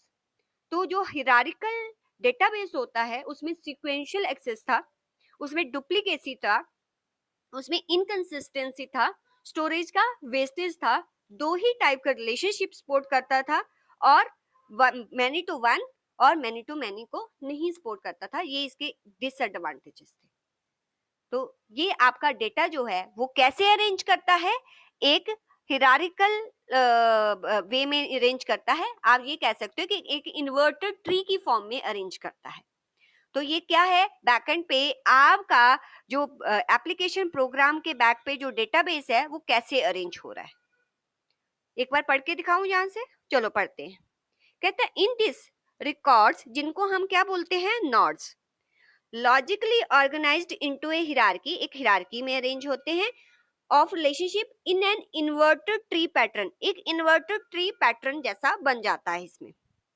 The top parent record in the hierarchy that own, जो टॉप वाली नोड होगी, the top parent record in the hierarchy that own other record is called parent record. क्या लिखा हुआ है, root record, मतलब जो पहली नोड होती है उसको रूट रिकॉर्ड बोलते हैं। विच मे हैव वन और मोर रिकॉर्ड, जिसके एक और एक से ज्यादा बच्चे हो सकते हैं। But no child record may have more than one parent record, लेकिन किसी भी चाइल्ड का एक से ज्यादा पेरेंट नहीं होगा। Thus each node is related to others in parent child relationship, हर एक नोड जो है पेरेंट चाइल्ड रिलेशनशिप में होगी। Thus the hierarchical database structure implements कौन से रिलेशनशिप को सपोर्ट करता है, 1 to 1 और 1 to many। जैसे मैंने आपको ये डायग्राम से समझाया, ठीक है, वही उसने अपने वर्ड्स में लिखा हुआ है कि एक इन्वर्टेड ट्री में होता है, जो इसमें पैटर्न इन्वर्टेड ट्री का होता है, जहां पर जो पहली नोड होती है उसको पेरेंट नोड कहते हैं, बाकी नोड्स को हम चाइल्ड नोड कहते हैं। सिर्फ 1 to 1 और 1 to many का रिलेशनशिप ही होता है इसमें। तो इस डायग्राम से आप वो सारी कहानी समझ सकते हो। नेक्स्ट, फिर उसने एक एग्जाम्पल दी हुई है, मैंने आपको कंपनी की एग्जाम्पल दी, आप चाहो तो मेरी एग्जाम्पल लिख लो, आप चाहो तो इसकी एग्जाम्पल को देख लो। जैसे एक बिल्डिंग का रिकॉर्ड रखा, बिल्डिंग में 2 रूम है, रूम 1 और रूम 2, उसमें जो इक्विपमेंट है, तो इक्विपमेंट 1, इक्विपमेंट 2, इक्विपमेंट 3। इक्विपमेंट 1 में जो रिपेयर हुई है उसका एक रिकॉर्ड रखा है, रिपेयर 2 का, रिपेयर 3। ये आपको ऐसे बना के दिखाया, मैंने कंपनी के थ्रू बताया, उसने आपको एक बिल्डिंग का एग्जाम्पल लेके समझा दिया। उसने इसके वो डिसएडवांटेज तो बताए नहीं, मैंने वो भी बता दिया आपको। क्या क्या डिसएडवांटेज बताया कि एक तो इसमें सीक्वेंशियल एक्सेस होता है, लिखो, और डुप्लीकेसी होती है, और इनकंसिस्टेंसी होती है,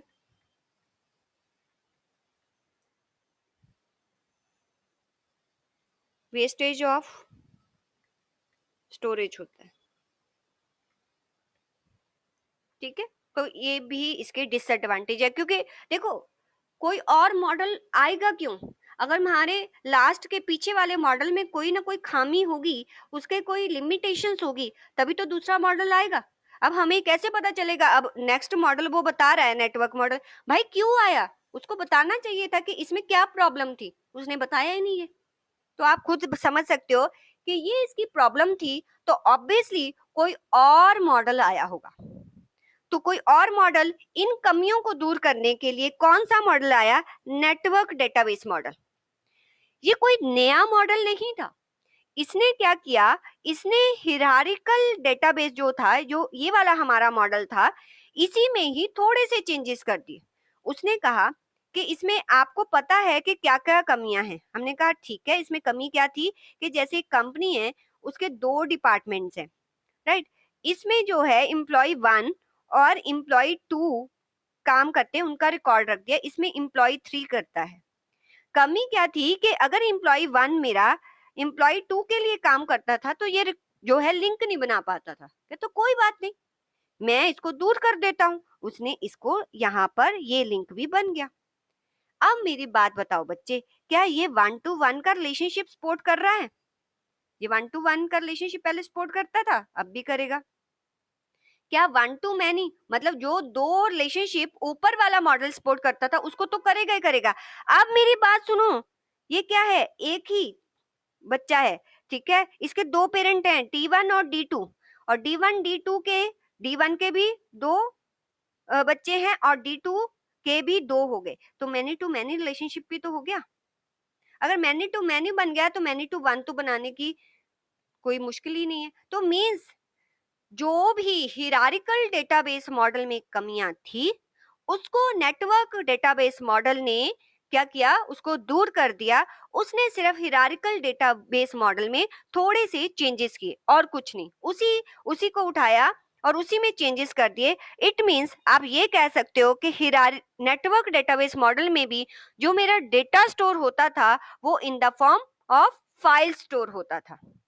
तो इसने जो उसकी कमियां थी, उसको दूर किया।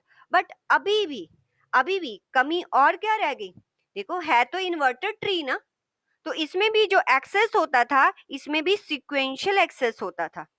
मींस आप रैंडम किसी भी रिकॉर्ड को एक्सेस नहीं कर पाते। मान लीजिए कि जैसे सीए इंस्टीट्यूट में आपका डेटा अगर सीक्वेंशियल एक्सेस में पड़ा है ना, तो पहले आप सीपीटी की डिटेल दो, फिर आईपीसीसी की डिटेल दो, फिर सीए फाइनल का सारा आप डेटा एक्सेस कर पाओगे। कितना प्रॉब्लम है इतना कुछ डिटेल देना।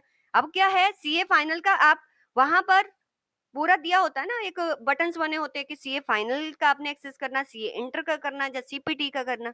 तो एग्जैक्टली जो आपको एक्सेस करना, उस पर क्लिक कर लेते हो। तो ऐसा होना चाहिए ना कंपनी के डेटाबेस में। कंपनी का डेटाबेस खुले, वहां डिपार्टमेंट 1, डिपार्टमेंट 2, उसमें आगे E1 E2, जिसको एक्सेस करना आप उसके बटन, यहाँ इनकी डिटेल देने की जरूरत ही ना पड़े। यहाँ पर भी क्या होता था, अभी भी इसमें कमी क्या रह गई? Sequential access. बट इस मॉडल ने भी कंप्लीटली इनकंसिस्टेंसी को जो है वो दूर नहीं किया, क्योंकि ज्यादा रिलेशन बनने से ये जो मॉडल था वो हैंग हो जाता था।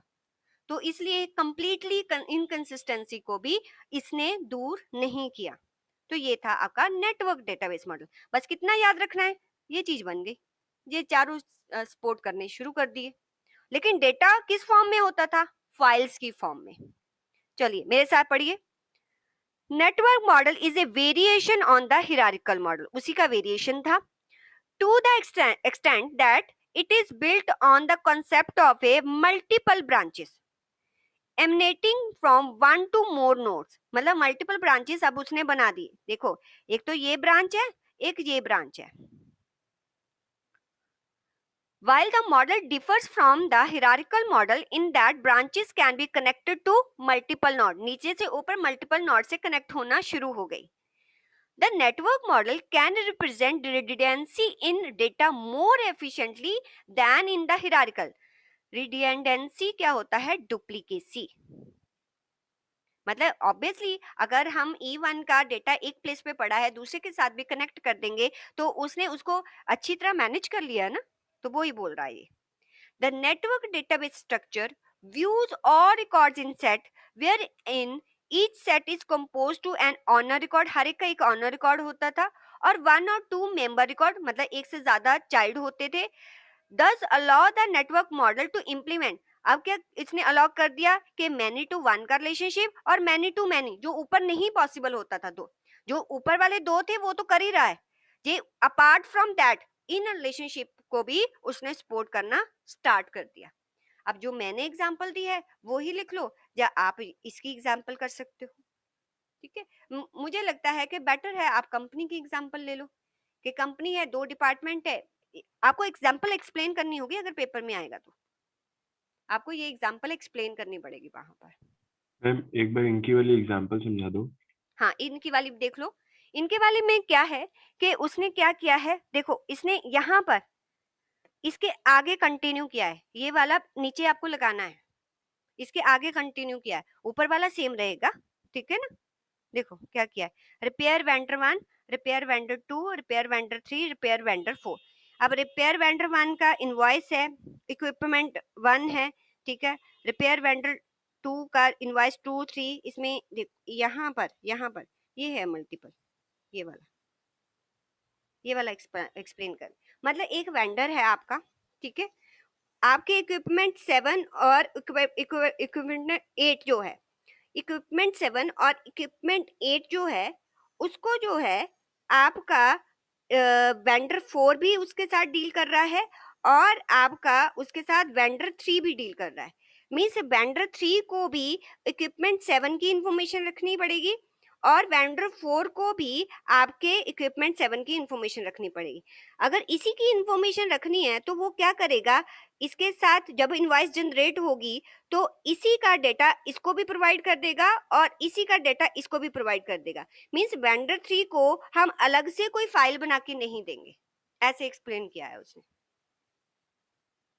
अगर मैं इसको यहां पर समझाऊं ना, यहां पर अगर मैं इसमें समझाऊं उसको, उसने क्या किया है, एक तो उसने बड़ा कॉम्प्लिकेटेड बना के आपको दे दिया। मान लो जो इक्विपमेंट 1 है, इक्विपमेंट 1 है, उसकी जो रिपेयर कर रहा है, यहाँ पर समझाऊं तो उसकी रिपेयर कर रहा है वेंडर 1, ठीक है। इक्विपमेंट 2 है, उसकी रिपेयर कर रहा है वेंडर 3 और इसकी रिपेयर कर रहा है, ये 2 ले लो, वेंडर 3। लेकिन वेंडर 3 ना कुछ इस इक्विपमेंट में ऐसा पार्ट है जो ये भी डील करता है। अब इसको अलग से नहीं आप डिटेल दोगे तो वेंडर 3 जो है उसका डिटेल जो है आप इसके साथ ऐसे लिंक कर सकते हो, ऐसे लिंक कर सकते हो। उसने ये समझा रखा है बस। तो मीन्स अगर आपके जो वेंडर्स हैं, अगर एक वेंडर आपके इक्विपमेंट 1 पर भी काम कर रहा है और इक्विपमेंट 3 पर भी काम कर रहा है, तो इक्विपमेंट 3 की फाइल के साथ उसका अलग से डिटेल रखने की जरूरत नहीं है। अगर आपने वेंडर 3 की एक बार डिटेल को स्टोर कर दिया, आप उसकी जो डिटेल है वो इक्विपमेंट 1 और इक्विपमेंट 3 दोनों के साथ रिलेट कर सकते हो। आपको सिंपल सी एग्जांपल देके मैं एम्प्लॉय का समझा दिया था कि एम्प्लॉय 1 जो है वो फाइनेंस डिपार्टमेंट में भी काम कर रहा है, अलॉन्ग विद दैट वो अकाउंट्स डिपार्टमेंट में भी काम कर रहा है। तो आप ऐसे समझा सकते हो ना कि आप ऐसे समझा देते हो कि कंपनी है, कंपनी में 3 डिपार्टमेंट है, फाइनेंस डिपार्टमेंट है, अकाउंट्स डिपार्टमेंट है और मार्केटिंग डिपार्टमेंट है। जो फाइनेंस डिपार्टमेंट का E1 एम्प्लॉय है वो इस डिपार्टमेंट के लिए भी काम करता है, वो अकाउंट्स डिपार्टमेंट के लिए भी काम करता है। तो आप यहाँ को इसको ऐसे लिंक कर दो। बहुत सिंपल सी एग्जांपल, आपको याद भी रहेगी। ठीक है, क्लियर? अरे कुछ बोलते ही नहीं। Yes ma'am. ओके, तो आपको जितना मैंने समझाया है उसमें आप इतना ही याद रखेंगे, ठीक है। हिरारिकल और नेटवर्क मॉडल, उसके जो भी उसकी कमियां थी वो यहाँ पर दूर हो गई, इसने चारों रिलेशनशिप को सपोर्ट किया। पर अभी भी क्या कमी थी, सिक्वेंशियल एक्सेस था। तो सिक्वेंशियल एक्सेस को जो है वो दूर करने के लिए एक मॉडल आया that is called relational database model, जो आपका एमएस एक्सेस है, आपका ओरेकल है, आपका एसक्यूएल है, नहीं एसक्यूएल ओरेकल है, एमएस एक्सेस है। एमएस एक्सेस में जो डेटा रखा जाता है, आपको पता है डेटा कैसे रखा जाता है? टेबल की फॉर्म में ऐसे रखा जाता है। पहले आप क्या बनाते हो? कॉलम बनाते हो, फिर रोज देते हो। कॉलम्स में आप क्या रखते हो? फील्ड्स रखते हो। और रोज में आप क्या रखते हो? रिकॉर्ड रखते हो। रिकॉर्ड को हम टपल भी बोलते हैं, फील्ड्स को हम कॉलम भी बोलते हैं। तो ये वाले रिकॉर्ड को क्या बोलते हैं? टपल, TUPLE, या एट्रीब्यूट्स भी बोलते हैं। मतलब इनमें से कोई भी वर्ड बोले तो इट मीन्स वो रिकॉर्ड ही बोल रहा है, ठीक है। फील्ड्स हो गए, कॉलम्स हो गए आपके। और टेबल को हम बोलते हैं रिलेशन। टेबल को क्या बोला जाता है? रिलेशन। इसलिए ऐसा डेटाबेस मॉडल जिसमें डेटा जो है वो टेबल की फॉर्म में सेव होता है, उस डेटाबेस को क्या बोला जाता है? Relational database model. तो रिलेशनल डेटाबेस मॉडल वो मॉडल होंगे जिसमें डेटा टेबल की फॉर्म में स्टोर किया जाता है। ओ सॉरी, इसका ये गलत बता दिया मैंने। इसको एट्रीब्यूट्स तो ये हो गए ना, कॉलम मतलब उसके क्या गुण है, एट्रीब्यूट्स ये हो गए, ये डोमेन हो गया। टपल को record, tuple, domain, column, fields, attributes, ये तीन नाम है। टेबल का नाम क्या है? रिलेशन। तो रिलेशनल डेटाबेस मॉडल में मेरा जो डेटा स्टोर होता है वो टेबल की फॉर्म में होता है। और टेबल क्या होता है? जो कॉलम एंड रोज के मिक्स से बनता है। यहाँ पर कॉलम और रो इंटरसेक्ट करते हैं, वो क्या होता है? एक आपका सेल, उसको सेल बोलते हैं। ऐसे होता है ना, ये आपकी क्या हो गए? कॉलम, या ये क्या होगी? रोज। जहां पर इंटरसेक्ट करेंगे जो ये एक बॉक्स बनेगा, इसको सेल बोलते हैं। अब यही उसने बताया हुआ है, मैं आपको रीड करके दिखा देती हूँ। कहता है relational database allow the definition of data and their structure, storage, retrieval operation and integrity constant। integrity constants का मतलब है कि unauthorized access ना हो। retrieval operation and integrity constant that can be organized in a table structure। क्या होता है? Table की स्ट्रक्चर में ये सब कुछ अरेंज होता है। तो टेबल होता क्या है? टेबल कलेक्शन ऑफ बहुत सारे रिकॉर्ड्स होता है, और हर एक रिकॉर्ड जो है टेबल में होता है उसके क्या होंगे? Same field. अगर एम्प्लॉय 1 है उसके भी सेम फील्ड होंगे, एम्प्लॉय 2 है उसके भी सेम फील्ड होंगे। इट मीन्स के फील्ड जो है वो डिसाइड करते हैं कि nature of data that is stored in a table. तो फील्ड डिसाइड करता है कि किसी टेबल में कैसा डेटा स्टोर होना है। A record is one instance of set of fields in a table. तो टेबल में एक रिकॉर्ड उसकी एक एग्जांपल होगी। 3 key terms are used extensively in relational database model। 3 terms हम यूज करते हैं। क्या? रिलेशन का मतलब टेबल जो कॉलम्स और रो की फॉर्म में होता है। एट्रीब्यूट जो के फील्ड्स होते हैं, ठीक है, जब कॉलम्स होते हैं उस रिलेशन के, उस टेबल के। डोमेन जो उसकी सेट ऑफ वैल्यूज होती है, मींस जो उसके रिकॉर्ड्स होते हैं। तो 3 जो टर्म्स है ये एक्सटेंसिवली यूज की जाती है किसी भी रिलेशनल डेटाबेस मॉडल में। तो रिलेशनल डेटाबेस मॉडल में अब आप कहोगे कि ये प्राइमरी की और फॉरेन की होती क्या है, क्योंकि एमएस एक्सेस खुल नहीं रहा, नहीं तो मैं आपको वहां पर समझा भी देती। अभी मैं ऐसे ही आपको बता देती हूँ। जैसे एमएस एक्सेस में एक टेबल बनाया आपने टेबल बनाया एक स्टूडेंट नाम का, और स्टूडेंट पर्सनल इंफॉर्मेशन का एक टेबल बनाया, और सेकंड टेबल बनाया आपने उसकी कोर्स का।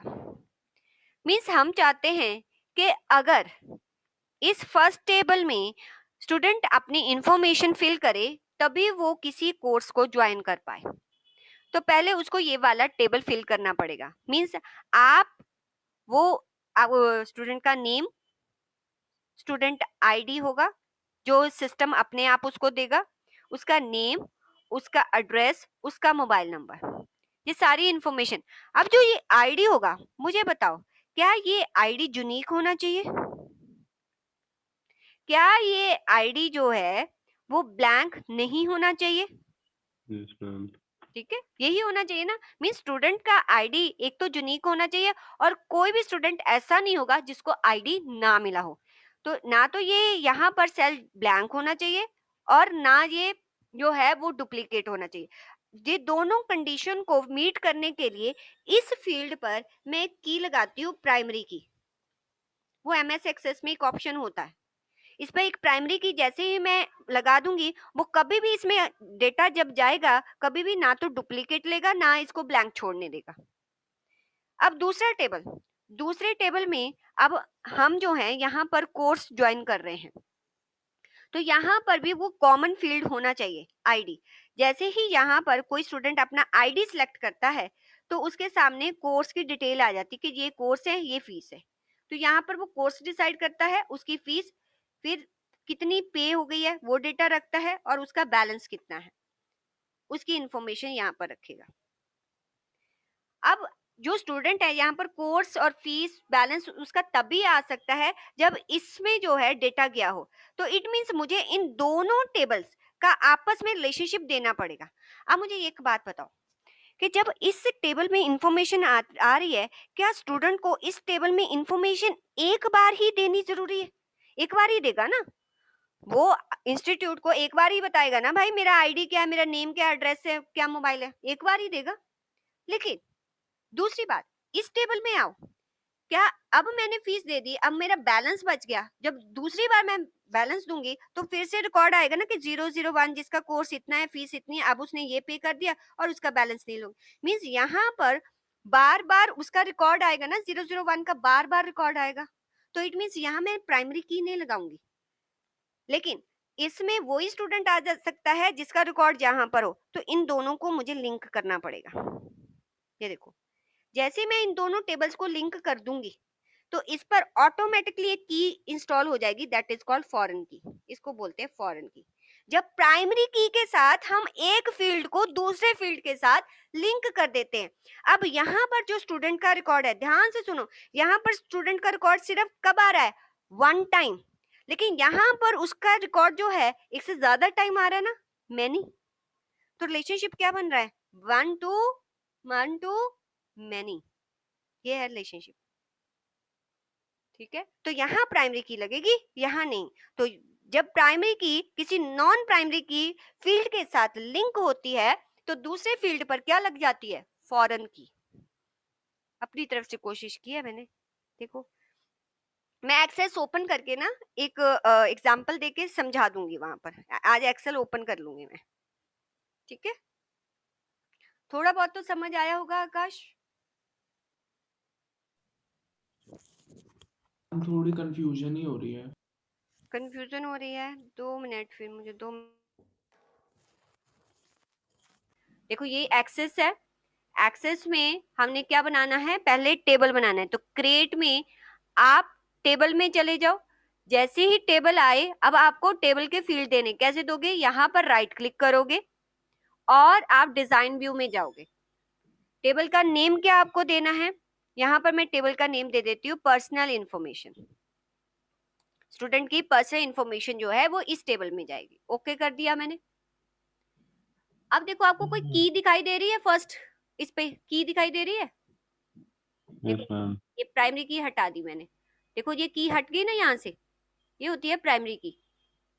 तो अगर मैं की इस पर लगाऊंगी तो इट मींस इसमें जो भी नंबर आएंगे वो यूनिक आएंगे और वो इसको ब्लैंक छोड़ने नहीं देगा।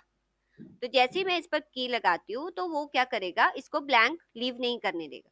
इसी डेटा टाइप मतलब इसमें क्या डेटा जाए? ऑटो नंबर, मतलब 1 2 3 4 अपने आप ले लेगा। मैं चाहती हूँ, मैं खुद नंबर देना चाहती हूँ, तो मैं यहाँ पर डेटा टाइप नंबर सेलेक्ट कर लेती हूँ। फिर क्या हो, वो स्टूडेंट्स का जो है वो उसके बाद स्टूडेंट्स का नेम पूछे। तो यहाँ पर हम कर देते हैं कि वो स्टूडेंट का नेम पूछे।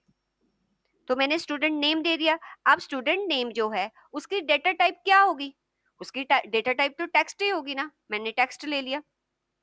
फिर उसके बाद वो स्टूडेंट्स का एड्रेस पूछे, तो ऐसे सारे फील्ड आपने यहाँ पर जो है वो दे देने हैं। और एड्रेस का फील्ड लॉन्ग टेक्स्ट, तो यहाँ पर हमने ये मतलब जैसे डेट ऑफ बर्थ उसकी देनी है, तो ऑब्वियसली डेटा टाइप क्या होगा, यहाँ पर आप डेट ऑफ बर्थ जो डेट एंड टाइम है वो वाला डेट आप यहाँ पर सिलेक्ट कर लोगे। तो मीन्स जैसा डेटा उस फील्ड में जाना चाहिए आप वैसी डेटा टाइप सिलेक्ट कर लो। ये मैंने पहला टेबल बना दिया आपका, और आप इस टेबल को क्लोज कर दो, सेव करके क्लोज कर दो। कहता है do you want to save, yes, मैंने इस टेबल को सेव कर दिया। अब मैं एक और टेबल क्रिएट करूंगी जिसको इसके साथ लिंक करना, मीन्स इस टेबल में इंफॉर्मेशन जाए तो दूसरे टेबल में आए। क्रिएट में गई, क्रिएट में टेबल डिजाइन में डायरेक्टली करोगे तो डायरेक्टली डिजाइन व्यू खुल जाएगा। यहाँ पर एक फील्ड दोनों का सेम लेना है, जैसे मैंने बताया यहाँ पर आईडी तो सेम लोगे, उसकी डेटा टाइप वहां पर क्या ली थी वो सेम होनी चाहिए नंबर, पर यहाँ पर आपने प्राइमरी की नहीं देनी है। उसके बाद यहाँ पर वो कौन सा कोर्स लेना चाहता है वो सिलेक्ट कर लिया। अब कोर्स जो है आप जो है लुकअप में देना चाहते हो, मीन्स यहाँ पर ऑलरेडी जो है कोर्सेज की लिस्ट हो उसके पास, ठीक है, तो मैं लुकअप विजार्ड पर क्लिक कर देती हूँ। जैसे मैं उस पर क्लिक करती हूँ तो एक बॉक्स खुलेगा। मैं कुछ वैल्यूज कुछ कोर्स की टाइप करनी चाहती हूँ वैल्यू, तो मैंने उस पर क्लिक कर दिया, क्या वैल्यू टाइप करना चाहती हूँ, तो यहाँ पर मैंने दे दिया एक सीए का कोर्स है वो और सीएस है और सीएमए है। तो ऐसे कोर्सेज मैंने दे दिए जो मेरी ऑर्गेनाइजेशन करवा रही है, और मैंने इसको नेक्स्ट किया और फिनिश कर दिया। तो कोर्स की वैल्यू आ गई, यहाँ पर लुकअप में वहां पर दिखाई देगी। फिर यहाँ पर फीस आ गई, ठीक है, फीस ऑब्वियसली किस में होगी, नंबर में। फिर फीस पेड कितनी है वो आपने दे दिया, वो भी किस में होगी, नंबर में। ऐसे आपने दूसरा टेबल भी बना दिया, ठीक है। अब आपने इस टेबल को भी जो है वो सेव कर देना है। इस टेबल को हम सेव कर देंगे और क्लोज कर देंगे। कहते do you want to save, yes, क्या नाम देना है, इसमें मैं कोर्स नाम दे देती हूँ, मैंने इसका नाम कोर्स दे दिया, ओके कर दिया। यहाँ पर कहता है यहाँ प्राइमरी की लगानी है, मैंने कहा नहीं इसमें मुझे प्राइमरी की नहीं लगानी, मैंने नो कर दिया। अब ये दोनों टेबल्स आ गए। अब देखो मैंने इस टेबल में मैंने पहली इंफॉर्मेशन भरी 1001 मेरा पहला स्टूडेंट है, ए नाम का स्टूडेंट है, उसका एड्रेस मैंने दे दिया, ठीक है। टैब करते मैम यहाँ पे कैसे आया? मैंने डबल क्लिक किया इस टेबल पर, अच्छा, इस टेबल पर डबल अच्छा। क्लिक किया तो अपने आप इस मोड में ओपन हो जाएगा। फिर मैंने 1002 दिया, बी आ गया और यहाँ पर एड्रेस दे दिया। देखो अभी दोनों में मैंने कोई लिंक एस्टेब्लिश नहीं किया है, इसलिए आप कोर्स फीस में कुछ भी दोगे ना यहाँ पर अपने आप, मैं चाहती हूँ यहाँ पर 1001 1002 अपने आप आ जाए, मुझे बार बार देना ना पड़े। तो उसके लिए मुझे इन दोनों टेबल्स में रिलेशनशिप एस्टेब्लिश करना पड़ेगा। तो मैं रिलेशनशिप इन दोनों टेबल्स में बनाऊंगी कैसे, आप डेटाबेस टूल्स में जाओ, ऊपर दिखाई दे रहे हैं ना डेटाबेस टूल्स, यहाँ पर है रिलेशनशिप। तो जैसे ही आप रिलेशनशिप में आओगे तो आपको साइड पर दोनों टेबल्स दिखाई दे रहे हैं। मैंने टेबल्स को उठाया, मैंने यहाँ रख दिया, दूसरे टेबल को भी उठाया, यहाँ रख दिया। अब देखो आपको पर्सनल टेबल में क्या, मैम एक बार ये दोबारा बता दो ये वाला स्टाइल। ओके क्लोज कर देती हूँ। मैंने इन दोनों टेबल्स में आपस में रिलेशनशिप बनाना है, मैं कैसे बनाऊंगी, मैं डेटाबेस टूल्स में जाऊंगी, राइट, और यहाँ पर एक ऑप्शन है हमारे पास रिलेशनशिप, उस पर क्लिक करूंगी, ठीक है। तो यहाँ पर एक स्क्रीन ओपन हो जाएगा, ये दो टेबल हैं, ये रिलेशनशिप है। मैं क्या करूंगी, मैंने इस टेबल को उठाया, ड्रैग किया, ड्रॉप किया, यहाँ से ड्रैग किया, ड्रॉप किया, ठीक है, दोनों टेबल मेरे इस फील्ड में, इस एरिया में आ गए। अब आपको दिखाई दे रहा होगा कि यहाँ पर आईडी में प्राइमरी की है, यहाँ पर नहीं है। अब दोनों का रिलेशन बनाना है, मैं कैसे बनाऊंगी, यहाँ से इस फील्ड को उठाओ, ड्रैग करो और इस फील्ड के ऊपर ड्रॉप कर दो। जैसे ही आप ड्रॉप करोगे ना आपको एक स्क्रीन दिखाई देगा, क्या दिखाई देगा, इन्फोर्स रेफरेंशियल इंटीग्रिटी, इसका मतलब होता है कि अगर पहले टेबल में डेटा डिलीट हो गया ना, तो जो है पहले टेबल के डेटा में कुछ चेंजेस हो गया या पहले टेबल में डेटा आया तो दूसरे टेबल में आए, उसको इन्फोर्स करे। जैसे आप उसको ऑन करते हो ना, तब ये दो ऑप्शन नजर आती हैं। मीन्स अगर पहले टेबल में अपडेट होगा तो अपने आप इसमें भी अपडेट हो जाएगा, पहले टेबल में डिलीट होगा तो अपने आप इसमें भी डिलीट हो जाएगा। कहता देखो मैं टाइप पता क्या बना रहा हूँ, 1 to many। इसलिए वो क्या कह रहा है कि इस टेबल में तो आईडी एक बार ही दे पाओगे, दूसरे वाले टेबल में आप आईडी एक से ज्यादा बार दे सकते हो। तो ये करके मैंने क्रिएट कर दिया। अच्छा यूज है, कहता टेबल आपका पीछे खुला हुआ है इसलिए मैं नहीं बना पा रहा। आपको रिलेशनशिप बनाने के लिए बैकएंड पर टेबल्स को बंद करना पड़ेगा, तब रिलेशनशिप बनेगा। अब मैं इसको ड्रैग एंड ड्रॉप करती हूँ और तीनों फील्ड्स को, ये अभी नहीं ऑन होंगे, जब आप इन्फोर्स करोगे रेफरेंशियल इंटीग्रिटी तो दोनों ऑन हो जाएंगे। आप इनको सिलेक्ट कर दो, ग्रेट। देखो यहाँ 1 है, यहाँ पर इनफाइनाइट का साइन है, इनफाइनाइट साइड मींस आईडी को इधर कितनी बार भी डाल सकते हो। तो अब क्या होगा, जैसे ही मैं इधर आईडी डालूंगी ना, इसमें ऑटोमेटिकली आ जाएगा। वो मैं अब आपको करके दिखाती हूँ। अब आप रिलेशनशिप को बंद कर दो, वो पूछेगा सेव करना है, हाँ मैंने सेव कर दिया। अब पर्सनल इन्फो का टेबल खोलो। जैसे मैं टेबल खोलूंगी, क्या इसके सामने कोई प्लस का साइन नजर आ रहा है? देखो आ रहा है। जैसे आप इस प्लस के साइन को ना क्लिक करोगे, दूसरा टेबल इसमें खुल जाएगा। देखो कोर्स वाला टेबल खुल गया इसके अंदर। अब कोर्स वाला टेबल मतलब मैंने 101 जिस स्टूडेंट का आईडी है उसका कोर्स बताने लगी हूँ। वो कोर्स क्या ले रहा है, वो कोर्स ले रहा है सीए। उसकी फीस यहाँ पर आपने सीए बता देनी है, आपने उसकी फीस बता दी, ठीक है। उसने कितनी पे की है आपने वो भी बता दी। देखो नंबर पे नहीं जाना आपको, इतनी है, मैं सिर्फ सिखा रही हूँ तुम्हें। अगर वो सीए के साथ उसको लगता है भाई सीए चलो हो जाएगी, साथ में सीएस भी कर लेते हैं, तो आप सीएस भी डाल सकते हो। इसी के अंदर नीचे आके आप टैप करके नीचे आओ ना, तो आप सीएस भी ले सकते हो। मतलब एक से ज्यादा बार इसमें रिकॉर्ड आ सकता है, किसका, 1001 का। मतलब मान लो कि हमने इसकी भी दे दी, नंबर पे नहीं जाना भाई। तो मैंने अगर इसका सारा 1001 स्टूडेंट है उसका पूरा डिटेल दे दिया, मैंने उसको बंद कर दिया। अब मैं 1002 के वो देना चाहती हूँ, उसके प्लस पे क्लिक किया, मैं उसकी डिटेल को ओपन कर रही हूँ, वो सीएम में कर रहा है, ठीक है। मैंने उसकी फीस दे दी। अरे कोई एक आधा सब्जेक्ट ले रहा होगा, दे दी, ठीक है। मैंने डेटा फिल कर दिया। अब देखो अब मैं इसको क्लोज कर रही हूँ। मैं कोर्स को ओपन किया, मैंने क्या, मैंने कोर्स के फील्ड में आईडी दिया था, अपने आप आ गया। तो जो है आपने पहले टेबल को दूसरे के साथ लिंक कर दिया। देखो यहाँ पर 1001 दो बार आ रहा है, ठीक है। लेकिन अगर मैं पर्सनल इन्फो में जाऊं तो 1001 मेरा सिर्फ एक बार आएगा।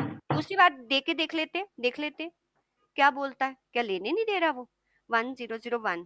मैं कह रही हूँ कि एक और बच्चा है, वो कहता है कि मेरे फ्रेंड का जो आईडी है ना वही मिलना चाहिए। मैंने कहा ठीक है बेटा दे देते हैं, मैंने दे दिया सी। और जैसे ही मैं आगे जाने लगी, कहता मैसेज आ गया, कहता डुप्लीकेट वैल्यू नहीं आ सकती, आप ये जो वैल्यू है वो यूनिक ही लूंगा मैं। तो वो मुझे किसी और स्टूडेंट को ये नंबर एलोकेट करने ही नहीं देगा, ठीक है। तो आप इसको ये नंबर एलोकेट नहीं कर सकते हो। अब अगर देखो इसमें 1001 है, 1002 है, 1003। अब आप कोर्स में सिर्फ इन्हीं आईडीज का जो है डिटेल भर सकते हो। हम कोई और डिटेल भर के देखे लेता है कि नहीं। देखो यहाँ पर आगे मैंने इस टेबल में आके ना, मैं यहाँ से आके भी डिटेल भर सकती हूँ। मैं कहती हूँ 1004 स्टूडेंट के बारे में मुझे डिटेल भरनी है कि वो स्टूडेंट जो है वो कुछ भी ले रहा है, ठीक है, उसकी फीस इतनी है और ये है। जैसे ही मैंने इसको, कहता यू कैन नॉट ऐड और change A record because A related record is related table 1। कहता पर्सन इन्फो में तो ये रिकॉर्ड ही नहीं है, आप कैसे भर सकते हो यहाँ पर। ये है रिलेशनशिप।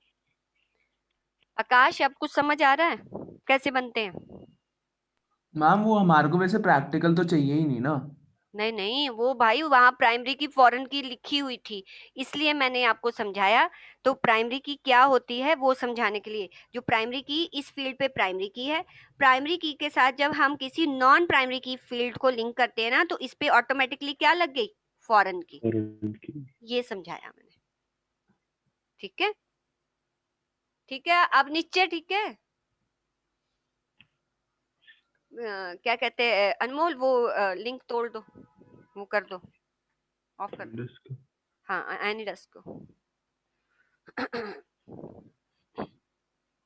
मैं भी ऑफ कर देती हूँ। देखो एक और भी आपने यहाँ पर सीख लिया कि मैंने देखो अनमोल का जो लैपटॉप है वो रिमोटली एक्सेस कर लिया। तो ये भी एक टेक्निक है कि आप रिमोटली एक्सेस किसी के सिस्टम को कर सकते हो, किसके थ्रू, नेटवर्क के थ्रू। तो नेटवर्क का ये फायदा है, अगर आपको नेटवर्क के फायदे आ जाए तो ये भी तो लिख सकते हैं आप, ठीक है। तो ये भी एक आपका एग्जाम्पल हो गया। चलो आते हैं आप,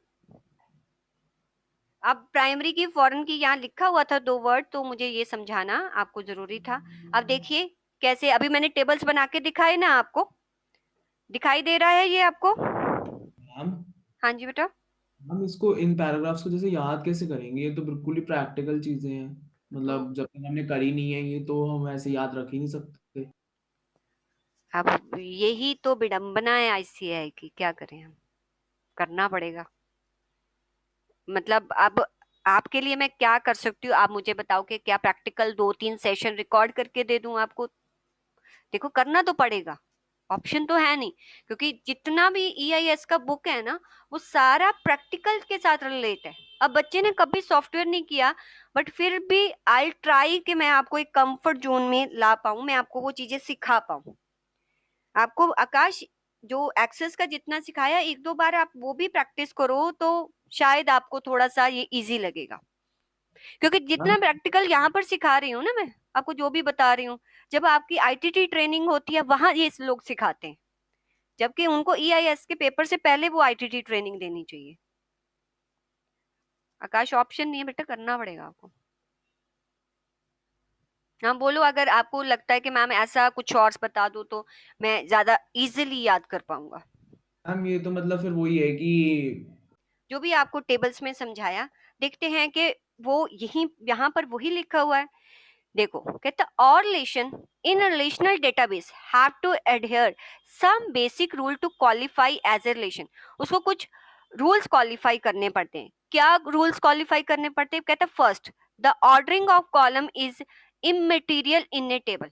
मतलब टेबल में ऑर्डरिंग ऑफ कॉलम क्या है, मतलब कि नेम, एड्रेस, या आपने फोन अगर मोबाइल नंबर एड्रेस से पहले दे दिया उसका कोई फर्क नहीं पड़ता उससे, कहता वो इमटेरियल है। Second, there can not be identical record in a table, same type का रिकॉर्ड। अब आप कहो कि मैम आप वहां ले तो रहे थे 1001 2 बार तो लिया, अरे बेटा वो रिकॉर्ड का पार्ट है, एक सेम रिकॉर्ड दोबारा नहीं आना चाहिए, ठीक है। और third, each record will contain a single value for each of its attributes। मतलब अपने attributes की एक ही वैल्यू होनी चाहिए। मतलब जैसे वहां पर फील्ड दिया ना नेम, तो नेम अगर मैं आकाश और अनमोल इकट्ठे लिख दूं तो ऐसा नहीं होना चाहिए। मींस एक फील्ड में एक ही डोमेन होना चाहिए। मींस जो एट्रीब्यूट है, each of its attribute contains a single value. Ma'am एक बार सेकंड वाला बताना। सेकंड कह रहा है कि किसी भी टेबल में आइडेंटिकल रिकॉर्ड नहीं होना चाहिए।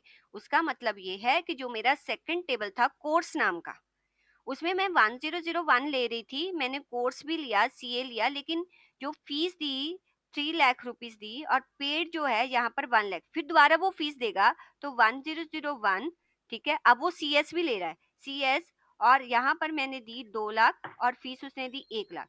अब 1001 तो 2 बार आ रहा है, लेकिन ये पूरा रिकॉर्ड सेम नहीं है। मतलब अगर जहाँ भी सीए लिखती 3 लाख लिखती, मतलब सेम रिकॉर्ड को आपको रिपीट नहीं करना, ये कह तो रहा है। बेसिकली पूरी रो एक नहीं, सेम नहीं हाँ होनी चाहिए हाँ दो हाँ, रोज। वो पूरी रोक की बात कर रहा है। ठीक है, तो ये 3 रूल्स हैं, बेसिक रूल हैं जो कोई भी रिलेशनल डेटाबेस जो है वो क्वालिफाई करना चाहिए। पहला रूल क्या है कि कॉलम का जो ऑर्डर है कुछ भी हो सकता है। सेकंड, आइडेंटिकल रिकॉर्ड नहीं होना चाहिए। थर्ड, जो भी मेरे एट्रीब्यूट्स हैं, मींस जो भी मेरे फील्ड्स हैं, उसमें एक सिंगल वैल्यू ही आप एंटर करेंगे। ये रूल्स है। फिर उसने क्या बताया कि relational database contains multiple table. Obviously बहुत सारे टेबल बना सकते हैं with at least similar value occurring in 2 different record.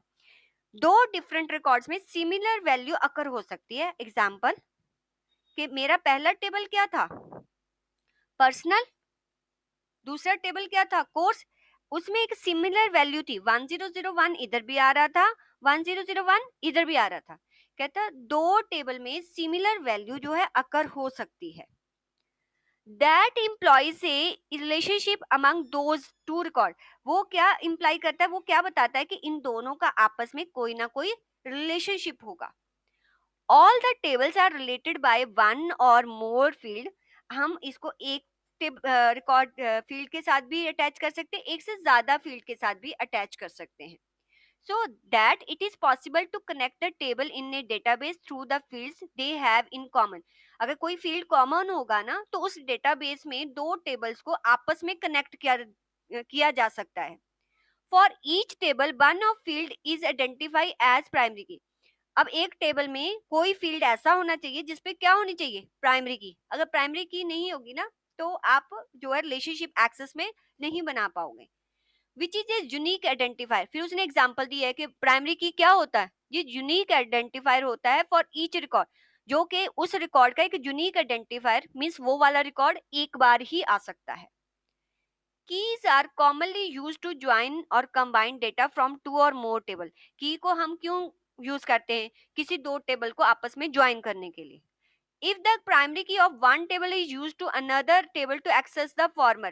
अगर पहले टेबल पहले टेबल को एक्सेस करने के लिए प्राइमरी की हम दूसरे टेबल पर के साथ ज्वाइन करते हैं, then it is called foreign key. तो दूसरे टेबल पर जो लगेगी उसको क्या बोला जाएगा, फॉरेन की बोला जाएगा। एग्जाम्पल दिया है, जैसे एक्सेस में ये काम कर सकते हैं, हम एसक्यूएल में कर सकते हैं, ओरेकल में काम कर सकते हैं। मतलब जो ये रिलेशनशिप बताया ना मैंने, जो अभी प्रैक्टिकल करके बताया, वो उसने लिख के बता दिया। हाँ, इसको आकाश आप कहो कि मैं अपनी लैंग्वेज में लिखना चाहता हूँ तो लिख सकते हो, इस पार्ट को आप अपनी लैंग्वेज में लिख सकते हो।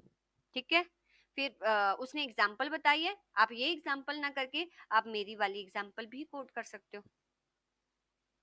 जैसे इसने 2 टेबल बनाए ना, एक प्रोडक्ट टेबल, प्रोडक्ट में सिर्फ कंपनी ने बताया कि किस किस प्रोडक्ट में डील करती है, P001 P002। उसकी डिस्क्रिप्शन क्या है, ब्लैक पेन है, उसकी प्राइस 50 है। अब दूसरा टेबल बनाएगा, दूसरे टेबल में अब उन प्रोडक्ट को वो क्या करता है, सेल करता है। तो P001 उसका इनवाइस कोड इतना जनरेट किया, क्वांटिटी 10 है टोटल। अब P001 का बहुत बार सेल होगा, यस, तो जब दूसरी बार सेल होगा तो फिर यहाँ पर P001 आएगा, ठीक है, और इनवॉइस आएगी 205 कितना। तो इस टेबल में ये P जो प्रोडक्ट कोड है वो मल्टीपल टाइम आएगा, इसमें सिर्फ 1 टाइम आएगा। तो 1 टाइम आएगा तो इसमें प्राइमरी की लगेगी। लेकिन मैं चाहती हूँ कि इस टेबल में जब प्रोडक्ट की डिटेल में रख दूं तभी मैं उसकी इनवॉइस जनरेट कर पाऊँ, तो मैं इसका रिलेशन इसके साथ बना दूंगी। तो यहाँ प्राइमरी की लगेगी जो दूसरे टेबल के फील्ड पर लगेगी, तो उस पर जो की आएगी वो कौन सी होगी, फॉरेन की। ये एग्जाम्पल लिख दो आप, ठीक है। चलो अब जो ऑब्जेक्ट ओरिएंटेड है मैं आपको आज नहीं बताऊंगी, मुझे पता है ये थोड़ा उससे भी अबव है रिलेशनल डेटाबेस से, तो ये आपको नेक्स्ट क्लास में ही बताया जाएगा। नहीं तो आकाश कहेगा रहने दो मैडम, मैं नहीं कर रहा, मैं नहीं कर रहा। ठीक है आकाश, चलो आज यहीं पर हम रिकॉर्डिंग स्टॉप कर